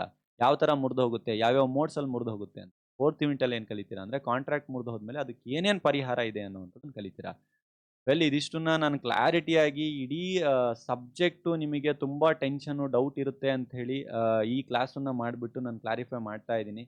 ಎನಿಹೌ, ಇಷ್ಟೇ ಕ್ಲಿಯರ್ ಆಗಿ ಇಡೀ ಯೂನಿಟ್ನ ಕಂಪ್ಲೀಟಾಗಿ ನೀವು ನೋಡಬೇಕು ಅಂತಂದರೆ ನಮ್ಮ ಕಡೆಯಿಂದ ಪ್ರೊವೈಡ್ ಮಾಡ್ತಾ ಇರೋವಂಥ ಕೋಚಿಂಗ್ನ ನೀವು ಜಾಯ್ನ್ ಆಗಬೇಕಾಗುತ್ತೆ. ನಮ್ಮ ಕಡೆ 3 ಇಯರ್ LLB ಎಲ್ಲ ಕೋಚಿಂಗ್ ಇದೆ, 5 ಇಯರ್ LLB ಎಲ್ಲ ಸೆಮಿಸ್ಟ್ರು ಕೋಚಿಂಗ್ ಇದೆ, ಬ್ಯಾಕ್ಲಾಗ್ ಸಬ್ಜೆಕ್ಟ್ಸ್ಗಳಿಗೆ ಕೋಚಿಂಗ್ ಇದೆ. ಏನೇನು ಫೆಸಿಲಿಟಿ ಇದೆ ಅಂತ ಇದನ್ನು ವಿಡಿಯೋ ಆಲ್ರೆಡಿ ರಿಲೀಸ್ ಮಾಡಿದ್ದೀವಿ. ಈ ಪೇಜನ್ನು ಎಲ್ಲ ವೆಬ್ಸೈಟ್ಸ್ಗಳಲ್ಲಿ ನೀವು ನೋಡಿರ್ತೀರ. ಇಲ್ಲಿರುವಂಥ ಎಲ್ಲ ಲೀಗಲ್ ಸಬ್ಜೆಕ್ಟ್ಸ್ಗಳು ನಮ್ಮ ಹತ್ರ ಅವೈಲೇಬಲ್ ಇದೆ. ನಿಮಗೆ ಫಸ್ಟ್ ಸೆಮ್ಮಲ್ಲಿ ಇಲ್ಲಿರುತ್ತೆ, ಇನ್ನು ಕೆಲವರಿಗೆ ಮಿಕ್ಸ್ ಆಗಿರೋ ಸಬ್ಜೆಕ್ಟ್ಸ್ಗಳು, ಬಟ್ ಎಲ್ಲ ಸಬ್ಜೆಕ್ಟ್ ಇದೆ. Include BA, BLLB, BCom, LLB ಎಲ್ಲರಿಗೂ ಇರುವಂಥ ಸಬ್ಜೆಕ್ಟ್ಸ್ಗಳು. ಬರೀ ಒಂದು ಸಬ್ಜೆಕ್ಟ್ ಅಲ್ಲ, ನಾವು ಇಡೀ ಸೆಮಿಸ್ಟ್ರಿಗೆ ಬರುವಂತಹ ಎಲ್ಲ ಸಬ್ಜೆಕ್ಟನ್ನು ಸೇರಿಸ್ಬಿಟ್ಟು ಕ್ಲಾಸಸ್ಗಳನ್ನು ಪ್ರೊವೈಡ್ ಮಾಡ್ತಾ ಇದ್ದೀವಿ. ಇಂಗ್ಲೀಷ್ ಮೀಡಿಯಮಲ್ಲೂ ಪ್ರೊವೈಡ್ ಮಾಡ್ತಾ ಇದ್ದೀವಿ, ಕನ್ನಡ ಮೀಡಿಯಮಲ್ಲೂ ಕೂಡ ಪ್ರೊವೈಡ್ ಮಾಡ್ತಾ ಇದ್ದೀವಿ. ಓಕೆ, ಕಂಪ್ಲೀಟ್ ಆಗಿ ಸೆಮ್ ವೈಸೇ ಪ್ಯಾಕೇಜ್ ಅಷ್ಟೇ ನಮ್ದು. ಓಕೆ, ಕಂಪ್ಲೀಟ್ ಆಗಿ ನೀವು ಜಸ್ಟ್ ಏನು ಮಾಡಬೇಕು ಅಂದರೆ ಪ್ರತಿ ಪೇಜಲ್ಲೂ ಕೂಡ ನಮ್ಮ ಕಾಂಟ್ಯಾಕ್ಟ್ ನಂಬರ್ ಇದೆ, ಅದಕ್ಕೆ ಕಾಲ್ ಮಾಡ್ಕೊಳ್ಬೇಕಷ್ಟೇ. ಆಮೇಲೆ 5 ಇಯರ್ LLB ಅವರಿಗೆ 4th ಸೆಮ್ಮಿಗೆ ಇರುವಂಥ ಸಬ್ಜೆಕ್ಟ್ಸ್ಗಳಾಗಿರ್ಬೋದು, 5th sem, first sem, second sem, third sem ಎಲ್ಲ ಸೆಮ್ ಇದೆ. ಜಸ್ಟ್ ಡೆಮೋಗೋಸ್ಕರ ನಾನು ತೋರಿಸ್ತಾ ಇದ್ದೀನಿ. ಸರ್, ಓಕೆ, ನಿಮ್ಮ ಈ ಕ್ಲಾಸ್ ನಮ್ಗೆ ತುಂಬ ಚೆನ್ನಾಗಿ ಅರ್ಥ ಆಯಿತು. ಆಮೇಲೆ ಹೇಳಿದ್ದು ತುಂಬ ಚೆನ್ನಾಗಿ ಅರ್ಥ ಆಗಿದೆ ನಮಗೆ. ಇನ್ ಕೇಸ್ ನಾನು ಕಂಪ್ಲೀಟಾಗಿ ಪ್ಯಾಕೇಜ್ ತೊಗೊಳ್ಬಿಡ್ತೀನಿ, ಏನೇನು ಫೆಸಿಲಿಟಿ ಕೊಡ್ತೀರಾ ಸರ್ ಅಂತಂತಂದರೆ, ಆಬ್ವಿಯಸ್ಲಿ ಕಂಪ್ಲೀಟಾಗಿ ಎಲ್ಲ ರೆಕಾರ್ಡೆಡ್ ಕ್ಲಾಸಸ್ಗಳನ್ನ ಕೊಡ್ತೀವಿ. ಈಗ ಹೇಗೆ ನೀವು ಒಂದು ವಿಡಿಯೋನ ನೋಡಿದ್ರಲ್ವಾ, ಈ ಥರ ಈಚ್ ಆ್ಯಂಡ್ ಎವ್ರಿಥಿಂಗು ಅರ್ಥ ಮಾಡಿಸ್ತಾ ಕಂಪ್ಲೀಟಾಗಿ ಸಿಲೆಬಸ್ ಕಾಪಿನ ಕೊಡ್ತೀವಿ. ಪಕ್ಕದಲ್ಲಿ ಇಟ್ಕೊಂಡು ಮ್ಯಾಚ್ ಮಾಡಿ ಸಿಲೆಬಸ್ ಕಾಪಿನ, ಒಂದು ಟಾಪಿಕ್ಕು ಮಿಸ್ ಆಗಿರಲ್ಲ, ಆ ರೀತಿ ಸಿಲೆಬಸ್ ಕಾಪಿನ ಕೊಡ್ತೀವಿ. ಪ್ರೀವಿಯಸ್ ಇಯರ್ ಕ್ವಶನ್ ಪೇಪರ್ನ ಸಾಲ್ವ್ ಮಾಡಿದಂಥ ವೀಡಿಯೋಸ್ಗಳನ್ನು ಕೊಡ್ತೀವಿ. ಅದಾದ್ಮೇಲೆ ನಿಮಗೆ ಆನ್ಲೈನ್ ಕ್ಲಾಸಸ್ ಕಂಡಕ್ಟ್ ಮಾಡ್ತೀವಿ. ಡೌಟ್ ಸೆಷನ್ಗೆ ಏನಾದರೂ ಡೌಟ್ಸ್ ನಮ್ಮ ಹತ್ರ ಕ್ಲಾರಿಫೈ ಮಾಡ್ಕೊಳ್ಬೋದು. ಆಬ್ವಿಯಸ್ಲಿ ನೋಟ್ಸು ಕನ್ನಡ ಮತ್ತು ಇಂಗ್ಲೀಷ್ ಮೀಡಿಯಂ ಎರಡು ಮೀಡಿಯಮಲ್ಲಿ ಕೊಡ್ತೀನಿ. ನಾನು ತೋರಿಸ್ತೀನಿ, ಈಗ ನಿಮಗೆ ನೋಟ್ಸನ್ನು ತೋರಿಸ್ತೇನೆ, ಆನ್ಲೈನ್ ಕ್ಲಾಸ್ ಡೌಟ್ ಸೆಷನ್ ತೋರಿಸ್ತೇನೆ, ರೆಕಾರ್ಡೆಡ್ ವೀಡಿಯೋಸ್ಗಳನ್ನು ನಾನು ಇರುವಂಥದ್ದನ್ನು ತೋರಿಸ್ತೇನೆ. ಆಮೇಲೆ ಇಫ್ ಇನ್ ಕೇಸ್ ಡೌಟ್ ಬಂದರೆ ನನ್ನ ಹತ್ರ ನೀವು ಡೈರೆಕ್ಟಾಗಿ ಮಾತಾಡ್ಬೋದು, ಒಂದು ಸಬ್ಸ್ಕ್ರೈಬರ್ ಆದರೆ. ನಮ್ಮ ಮ್ಯಾನೇಜ್ಮೆಂಟ್ ಅಂತೂ ನಿಮ್ಮ ಹತ್ರ 24/7 ಕಸ್ಟಮರ್ ಕೇರ್ ಸಪೋರ್ಟ್ ಕೊಡುತ್ತೆ. ನಿಮ್ಮ ಕಾಲೇಜಲ್ಲಿ ಕೂಡ ಅಸೈನ್ಮೆಂಟ್ ಇಂಟೆನ್ಷನ್ ಅದೆಲ್ಲದಕ್ಕೂ ಸಪೋರ್ಟ್ ಇರುತ್ತೆ. ಲೀಗಲ್ ಕನ್ಸಲ್ಟೆನ್ಸಿನ ಆ್ಯಸ್ ಎ ಸ್ಟೂಡೆಂಟ್ ಆಗಿ ಫ್ರೀಯಾಗಿ ಕೊಡ್ತೀವಿ. ಕನ್ನಡ ಮತ್ತು ಇಂಗ್ಲೀಷ್ ಎರಡೂ ಮೀಡಿಯಮಲ್ಲಿ ಕ್ಲಾಸಸ್ಗಳನ್ನು ಕಂಡಕ್ಟ್ ಮಾಡ್ತೀವಿ. ಓಕೆ, ಲೈವ್ ರೆಕಾರ್ಡೆಡ್ ಕ್ಲಾಸಸ್ಗಳನ್ನು ಕೊಡ್ತೀವಿ. ಇಫ್ ಇನ್ ಕೇಸ್ ನೀವೇನಾದರೂ ಅಟೆಂಡ್ ಮಾಡೋಕ್ಕಾಗಿಲ್ಲ ಅಂತಂದರೆ ಪ್ರೀವಿಯಸ್ ಆ್ಯಂಡ್ ಫರ್ದರ್ ಇಯರ್ ಸೆಮಿಸ್ಟ್ರಿಗೂ ಕೂಡ ನಮ್ಮ ಸಪೋರ್ಟ್ ಇದೆ. ಯಾರು ಸ್ವಲ್ಪ ಕೆಲಸ ಮಾಡಿಕೊಂಡು ಪಾರ್ಟ್ ಟೈಮ್ ಕೆಲಸ, ಫುಲ್ ಟೈಮ್ ಕೆಲಸ ಈ ಥರ ಎಲ್ಲ ಮಾಡ್ಕೊಂಡು ಮಾಡ್ತಾ ಇದ್ದಾರೆ, ದಯವಿಟ್ಟು ಅವರಿಗೆಲ್ಲ ಹೇಳುವಂಥದ್ದು, ಅವರಿಗೆಲ್ಲ ಸಪೋರ್ಟ್ ಆಗಲಿ ಅನ್ನುವಂಥ ಒಂದು ಕಾನ್ಸೆಪ್ಟ್ ಮಾಡಿರುವಂಥದ್ದು. ಇದೆಲ್ಲದು ಸೇರಿ ಒಂದೇ ಒಂದು ಪ್ಯಾಕೇಜು. ನೀವು ಜಸ್ಟ್ ಮಾಡಬೇಕಾಗಿರೋದು ಒಂದೇ ಕೆಳಗಡೆ ಇರೋ ನಂಬರಿಗೆ ಕಾಲ್ ಮಾಡ್ಬೇಕು. ಸರ್ ನಿಮ್ಮನ್ನ ಕಾಂಟ್ಯಾಕ್ಟ್ ಹೇಗೆ ಮಾಡಬೇಕು ಅಂತಂದ್ರೆ, ಆಬ್ವಿಯಸ್ಲಿ ಸರ್ ಜಸ್ಟ್ ಒಂದು 2 ನಿಮಿಷ ಟೈಮ್ ವೇಸ್ಟ್ ಮಾಡಿ, ಒಂದು 2 ನಿಮಿಷ ಟೈಮ್ ಕೊಟ್ಬಿಟ್ಟು ನೀವು ಹೇಗಿದ್ರೆ ಎಲ್-ಎಲ್-ಬಿ ಸೇರಿಬಿಟ್ಟಿದ್ದೀರಲ್ವಾ, ಏನಿದು ಫೆಸಿಲಿಟಿ, ಏನಿದು ಎನ್ಕ್ವೈರಿ ಅನ್ನೋದಕ್ಕೆ ಈ ನಂಬರ್ಸ್‌ಗಳಿಗೆ ಕಾಲ್ ಮಾಡ್ಕೊಳ್ಬಿಡಿ. WhatsApp, Telegram, Insta, Facebook, website, app ಎಲ್ಲದರಲ್ಲೂ ನಾವು ಸಿಗ್ತೀವಿ. ಜಸ್ಟ್ ನೀವು ಒಂದು ಸ್ಟೆಪ್ ಮುಂದೆ ಬನ್ನಿ ನಮ್ಮ 95915 ಕಾಲ್ ಮಾಡಲಿಕ್ಕೆ. ಕಂಪ್ಲೀಟ್ ಆಗಿ ಸಿಲೆಬಸ್ ಸಮೇತ ಕೊಡ್ತಾರೆ. ಪ್ರತಿ ಕಾಲೇಜಿಂದನೂ ಕೂಡ ನಮ್ಮ ಸ್ಟೂಡೆಂಟ್ಸ್‌ಗಳಿದ್ದಾರೆ. ಕಾಲೇಜ್‌ಗಳಿಂದ ಕಾಲ್ ಮಾಡಿ ಬೇಕಾದ್ರೆ ಸ್ಟೂಡೆಂಟ್ ಹೆಸರು ಹಾಗಿದ್ದಲ್ಲಿ ಸರ್ ಈಗ ಡೆಮೋ ತೋರಿಸ್ತೀನಿ ಅಂತ ನೀವು ಹೇಳ್ತಾ ಇದ್ರಿ ಎಲ್ಲ ಫೆಸಿಲಿಟಿನ ಕೊಡಬೇಕಾದ್ರೆ ತೋರಿಸಿ ಸರ್ ನಮ್ಗೊಂದ್ಸಲ ಯಾವ್ಯಾವ ರೀತಿ ಇಟ್ಟಿದ್ದೀರಾ ಅಂತಂದ್ರೆ ಎಲ್ಲ ಈಗೇನು ರೆಕಾರ್ಡ್ ಮಾಡ್ತಾ ಇದ್ದೀನಿ ಈ ರೀತಿ ರೆಕಾರ್ಡ್ ಆದಂತಹ ಕ್ಲಾಸಸ್ಗಳು ಇದನ್ನೆಲ್ಲದನ್ನು ಕೂಡ ನಿಮಗೆ ಪ್ರೊವೈಡ್ ಮಾಡ್ತೀವಿ ಸರ್ ಇದಷ್ಟು ಮಾತ್ರ ಕೊಡ್ತೀರಾ ಆನ್ಲೈನ್ ಕ್ಲಾಸಸ್ ಕೊಡಲ್ವಾ ಆನ್ಲೈನ್ ಕ್ಲಾಸಸ್ಸು ಕೊಡ್ತೀವಿ ಸರ್ ಡೌಟ್ ಸೆಷನ್ಗಳು ಪ್ರತಿ ಸಬ್ಜೆಕ್ಟು ನಾನು ತೋರ್ಸಕ್ಕೆ ಹೋಗೋದಿಲ್ಲ ಆ ಸಬ್ಜೆಕ್ಟ್ಸ್ ಇದೆ ನಮ್ಮ ಎಲ್-ಎಲ್-ಬಿದು ಆಮೇಲೆ ನೋಟ್ಸ್‌ಗಳಂತ ಬಂದಿದೆ ಅಂತಂತಂದ್ರೆ ಪ್ರತಿ ಸೆಮಿಸ್ಟ್ರು ನೋಟ್ಸ್‌ಗಳಿದೆ. ಇಲ್ಲಿರುವಂಥದ್ದು ಪ್ರೀವಿಯಸ್ ಇಯರ್ ಕ್ವೆಶ್ಚನ್ ಪೇಪರ್ ಆಗಿರಬಹುದು, Kannada medium students notes, English medium student ನಿಮ್ಮ ಸೆಮಿಸ್ಟರ್ ವೈಸು. ಅದನ್ನೇನಾದ್ರೂ ನೋಡ್ಬೇಕು ಸರ್ ಡೆಮೋ ವೈಸು ಅಂತಂತಂದ್ರೆ ನೋಟ್ಸ್‌ಗಳು ಈ ರೀತಿ ನಾವು ಪ್ರೊವೈಡ್ ಮಾಡ್ತೀವಿ. ಇದು ಕನ್ನಡ ಮೀಡಿಯಂ ಸ್ಟೂಡೆಂಟ್ಸ್‌ಗೆ ಒಂದು ಡೆಮೋ ನೋಟ್ಸ್ ಅಂತ ತೋರಿಸ್ತಾ ಇರೋದು. ಕ್ಲಿಯರ್ ಆಗಿ ಕ್ವೆಶ್ಚನ್ ಆ್ಯಂಡ್ ಆನ್ಸರ್ ಸಮೇತ ಈ ರೀತಿಯಾಗಿ ಕನ್ನಡ ಮೀಡಿಯಂನ ನೋಟ್ಸ್‌ಗಳು ಕೊಡ್ತೀವಿ. ಇಂಗ್ಲೀಷ್ ಮೀಡಿಯಂನವರಿಗೂ ಕೂಡ ಒಂದು ಡೆಮೋ ನೋಟ್ಸ್ ತೋರಿಸ್ತಾ ಇದ್ದೀವಿ. ಕಾಂಟ್ರಾಕ್ಟ್ ಲಾ ಈ ರೀತಿ ಪಿಕ್ಚರ್ಲೈಸ್ ಆಗಿ ಕೊಡ್ತೀವಿ. ಇಂಗ್ಲೀಷ್ ಮೀಡಿಯಂನವ್ರು ಏನು ಓದ್ತಾರೆ ಅದೇ ಕನ್ನಡ ಮೀಡಿಯಂನವ್ರು ಓದ್ತಾರೆ. ಕನ್ನಡ ಮೀಡಿಯಂನವ್ರು ತಲೆ ಕೆಡಿಸ್ಕೊಳ್ಳೋ ಅವಶ್ಯಕತೆ ಇಲ್ಲ. ಇಂಗ್ಲೀಷ್ ಮೀಡಿಯಂನವ್ರು ಓದೋಷ್ಟೇ ಚೆನ್ನಾಗಿ ಅದೇ ನೋಟ್ಸನ್ನ ಕನ್ನಡ ಮೀಡಿಯಂನ ಅದಾದ್ಮೇಲೆ ಯೂನಿಟ್ ವೈಸ್, ಸಿಲೆಬಸ್ ವೈಸ್ ನೋಡ್ತೀರಾ ಅಂತಂದ್ರೆ, ಈ ಥರ ನಾನು ಯಾವುದೋ ಒಂದು ಸಬ್ಜೆಕ್ಟ್ ತೋರಿಸ್ತಾ ಇದ್ದೀನಿ. ಈ ರೀತಿ ಯೂನಿಟ್ ವೈಸ್ ನಿಮಗೆ ಪ್ರೊವೈಡ್ ಮಾಡ್ತೀವಿ. ನಿಮ್ಮ ಸೆಮಿಸ್ಟ್ರಿಗೆ ನೋಡಬೇಕು ಅಂತಂದ್ರೆ, ಈ ರೀತಿ ಯೂನಿಟ್ ವೈಸನ್ನ ಪ್ರೊವೈಡ್ ಮಾಡ್ತೀವಿ. ಈ ಥರ ಪ್ರತಿ ಸಬ್ಜೆಕ್ಟು ಆಯಾ ಯೂನಿಟ್ ವೈಸ್ ಇದೆ. ಬರೀ ಅಷ್ಟೇ ಅಲ್ಲ, ಪ್ರೀವಿಯಸ್ ಇಯರ್ ಕ್ವೆಶ್ಚನ್ ಪೇಪರ್ಸ್‌ಗಳನ್ನು ಕೂಡ ನಾವು ಸಾಲ್ವ್ ಮಾಡಿದ್ದೀವಿ. ಅದನ್ನು ಕೂಡ ನಿಮಗೆ ಕಂಪ್ಲೀಟ್ ಆಗಿ ಇಲ್ಲಿ ತೋರಿಸ್ತಾ ಇದ್ದೀನಿ ನೋಡಿ ಪ್ರೀವಿಯಸ್ ಇಯರ್. ಇನ್ಕ್ಲೂಡ್ ನಿಮ್ಮ ಹೊಸ ಸಿಲೆಬಸ್ ಬಂದಿದೆಯಲ್ವಾ BNSS ಆ BNS ಸಿಲೆಬಸ್ಸನ್ನು ಕೂಡ ಕೊಡ್ತಾ ಇದ್ದೀವಿ. ಈ ರೀತಿ ಮೋಸ್ಟ್ ಇಂಪಾರ್ಟೆಂಟ್ ಕ್ವೆಶ್ಚನ್ಸ್‌ಗಳನ್ನು ಕೊಟ್ಬಿಡ್ತೀವಿ ನಿಮ್ಗೆ. ಈ ರೀತಿ ಯೂನಿಟಿಗೆ ಇಷ್ಟು ಕ್ವೆಶ್ಚನ್ ಓದಿ ಸಾಕು ಅಂತ. ಅದು ಬಿಟ್ಟು ಬೇರೆ ಏನು ಬರಲ್ಲ ಸರ್. ಬೇಕಿದ್ರೆ ಹೋಗಿ ನಿಮ್ಮ ಕ್ವೆಶ್ಚನ್ ಪೇಪರ್ಸ್‌ಗಳನ್ನು ಓಪನ್ ಮಾಡಿ ನೋಡಿ. ನಾವು ಕೊಡ್ತಾ ಇರೋಂಥ ಕ್ವೆಶ್ಚನ್ಸ್ ಬಿಟ್ಟು ಬೇರೆ ಏನು ಬರೋದಿಲ್ಲ. ಸೊ ಇದೆಲ್ಲಾ ಫೆಸಿಲಿಟಿಗಳು ಸೇರಿ ಒಂದು ಪ್ಯಾಕೇಜ್‌ನ ಮಾಡಿದ್ವಿ. ಆಯ್ತಾ? ಸೊ ನಮ್ಮ ಕಡೆಯಿಂದ ನಿಮಗೆ ಇಂಪಾರ್ಟೆಂಟ್ ಕ್ವೆಶ್ಚನ್ ಶೋ ಮಾಡಿದ್ವಿ, ನೋಟ್ಸ್ ಡೆಮೋ ಶೋ ಮಾಡಿದ್ವಿ. ಇದು ಬಂದ್ಬಿಟ್ಟು ಆನ್ಲೈನ್ ಕ್ಲಾಸಸ್‌ಗಳನ್ನು ಕಂಡಕ್ಟ್ ಮಾಡಿರುವಂಥ ಒಂದು ಸ್ಕ್ರೀನ್ ಶಾಟ್‌ನ ಶೋ ಮಾಡ್ತಾ ಇದ್ದೀನಿ. ಸರ್ ಎಲ್ಲ ಅರ್ಥ ಆಯ್ತು. ಈಗ ಹೇಗೆ ಸರ್ ಜಾಯಿನ್ ಆಗ್ಬೇಕು ನಾನು? ಆಬ್ವಿಯಸ್ಲಿ ಸರ್ ಈ ಜಾಯಿನ್ ಆಗಕ್ಕೆ ನೀವು ಏನೂ ಮಾಡೋದು ಬೇಡ. ಈ ನಂಬರಿಗೆ ಒಂದು ಕಾಲ್ ಮಾಡ್ಕೊಳ್ಳಿ ಸಾಕು, ಇಲ್ಲ ವಾಟ್ಸಪ್ ಮೆಸೇಜ್ ಹಾಕಿ. ಜಸ್ಟ್ ಒಂದು ಕಾಲ್ ಮಾಡ್ಕೊಳ್ಳಿ. ವಾಟ್ಸಪ್ ಮೆಸೇಜ್ ಹಾಕಿ ನಾವು ರಿಪ್ಲೈ ಮಾಡಿ ನಿಮ್ಗೆ ಅರ್ಥ ಮಾಡಿಸಿ ಅವೆಲ್ಲ ಮಾಡೋದ್ಕಿಂತ ಒಂದು ಕಾಲ್ ಮಾಡ್ಕೊಂಡು ಕಮ್ಯುನಿಕೇಟ್ ಮಾಡ್ಕೊಳ್ಳಿ. ಹೇಗೆ ಜಾಯಿನ್ ಆಗ್ಬೇಕು, ಏನು ಅಂತ ನಿಮ್ಮನ್ನು ಕಂಪ್ಲೀಟ್ ಗೈಡ್ ಮಾಡ್ತೀನಿ. ಎಲ್ಲ ಕಂಪ್ಲೀಟ್ ಇರುವಂಥ ಸೆಮಿಸ್ಟ್ರಿಗಿರೋ ಎಲ್ಲ ಸಬ್ಜೆಕ್ಟ್ ಜಾಯಿನ್ ಮಾಡಿಸಿ ಫಸ್ಟ್ ಅಟೆಂಪ್ಟಲ್ಲಿ ಪಾಸ್ ಮಾಡಿಸುವಂಥ ಜವಾಬ್ದಾರಿ ನಾವು ತಗೊಳ್ತೀವಿ. ಇದಿಷ್ಟು ನಮ್ಮ ಕಡೆಯಿಂದ ಹೇಳ್ತಾ ಇರುವಂಥದ್ದು. ಸೊ ಇಷ್ಟೊಂದು ಪೇಷನ್ಸ್ ಆಗಿ ನೋಡಿದ್ದಕ್ಕೆ ತುಂಬ ಥ್ಯಾಂಕ್ ಯು. ದಯವಿಟ್ಟು ನಿಮ್ಮ ಫ್ರೆಂಡ್ ಸರ್ಕಲಲ್ಲಿ ಶೇರ್ ಮಾಡಿ. ಕಾಂಟ್ರಾಕ್ಟ್ ಲಾ ಸಬ್ಜೆಕ್ಟ್ ಎಷ್ಟೋ ಕಷ್ಟ ಅಂತ ಅಂದ್ಕೊಂಡಿರೋರು ದಯವಿಟ್ಟು ಶೇರ್ ಮಾಡಿ. ಅರ್ಥ ಮಾಡ್ಕೊಳ್ಳಿ ತುಂಬ ಈಸಿ ಇದೆ ಕಾಂಟ್ರಾಕ್ಟ್ ಸಬ್ಜೆಕ್ಟ್ ಅಂತ. ಡಿಸ್ಕ್ರಿಪ್ಷನ್ ತೊಗೊಳ್ಳಿ, ಬಿಡಲಿ ಅದು secondary. At least contract law subject basics ಅಂತ ಏನಾದರೂ ಅರ್ಥ ಆಗಲಿ. ಸೊ ದಯವಿಟ್ಟು ನಿಮ್ಮ ಶೇರ್ ಮಾಡಿ. ಇದಿಷ್ಟು ಹೇಳ್ತಾ ಇವತ್ತಿನ ವಿಡಿಯೋ ನಾನು ಕ್ಲೋಸ್ ಮಾಡ್ತಾ ಇದ್ದೇನೆ. Thank you very much from ನಮ್ಮ ಕಾನೂನು ಲಾ ಅಕಾಡೆಮಿ ಫಾರ್ ವಾಚಿಂಗ್.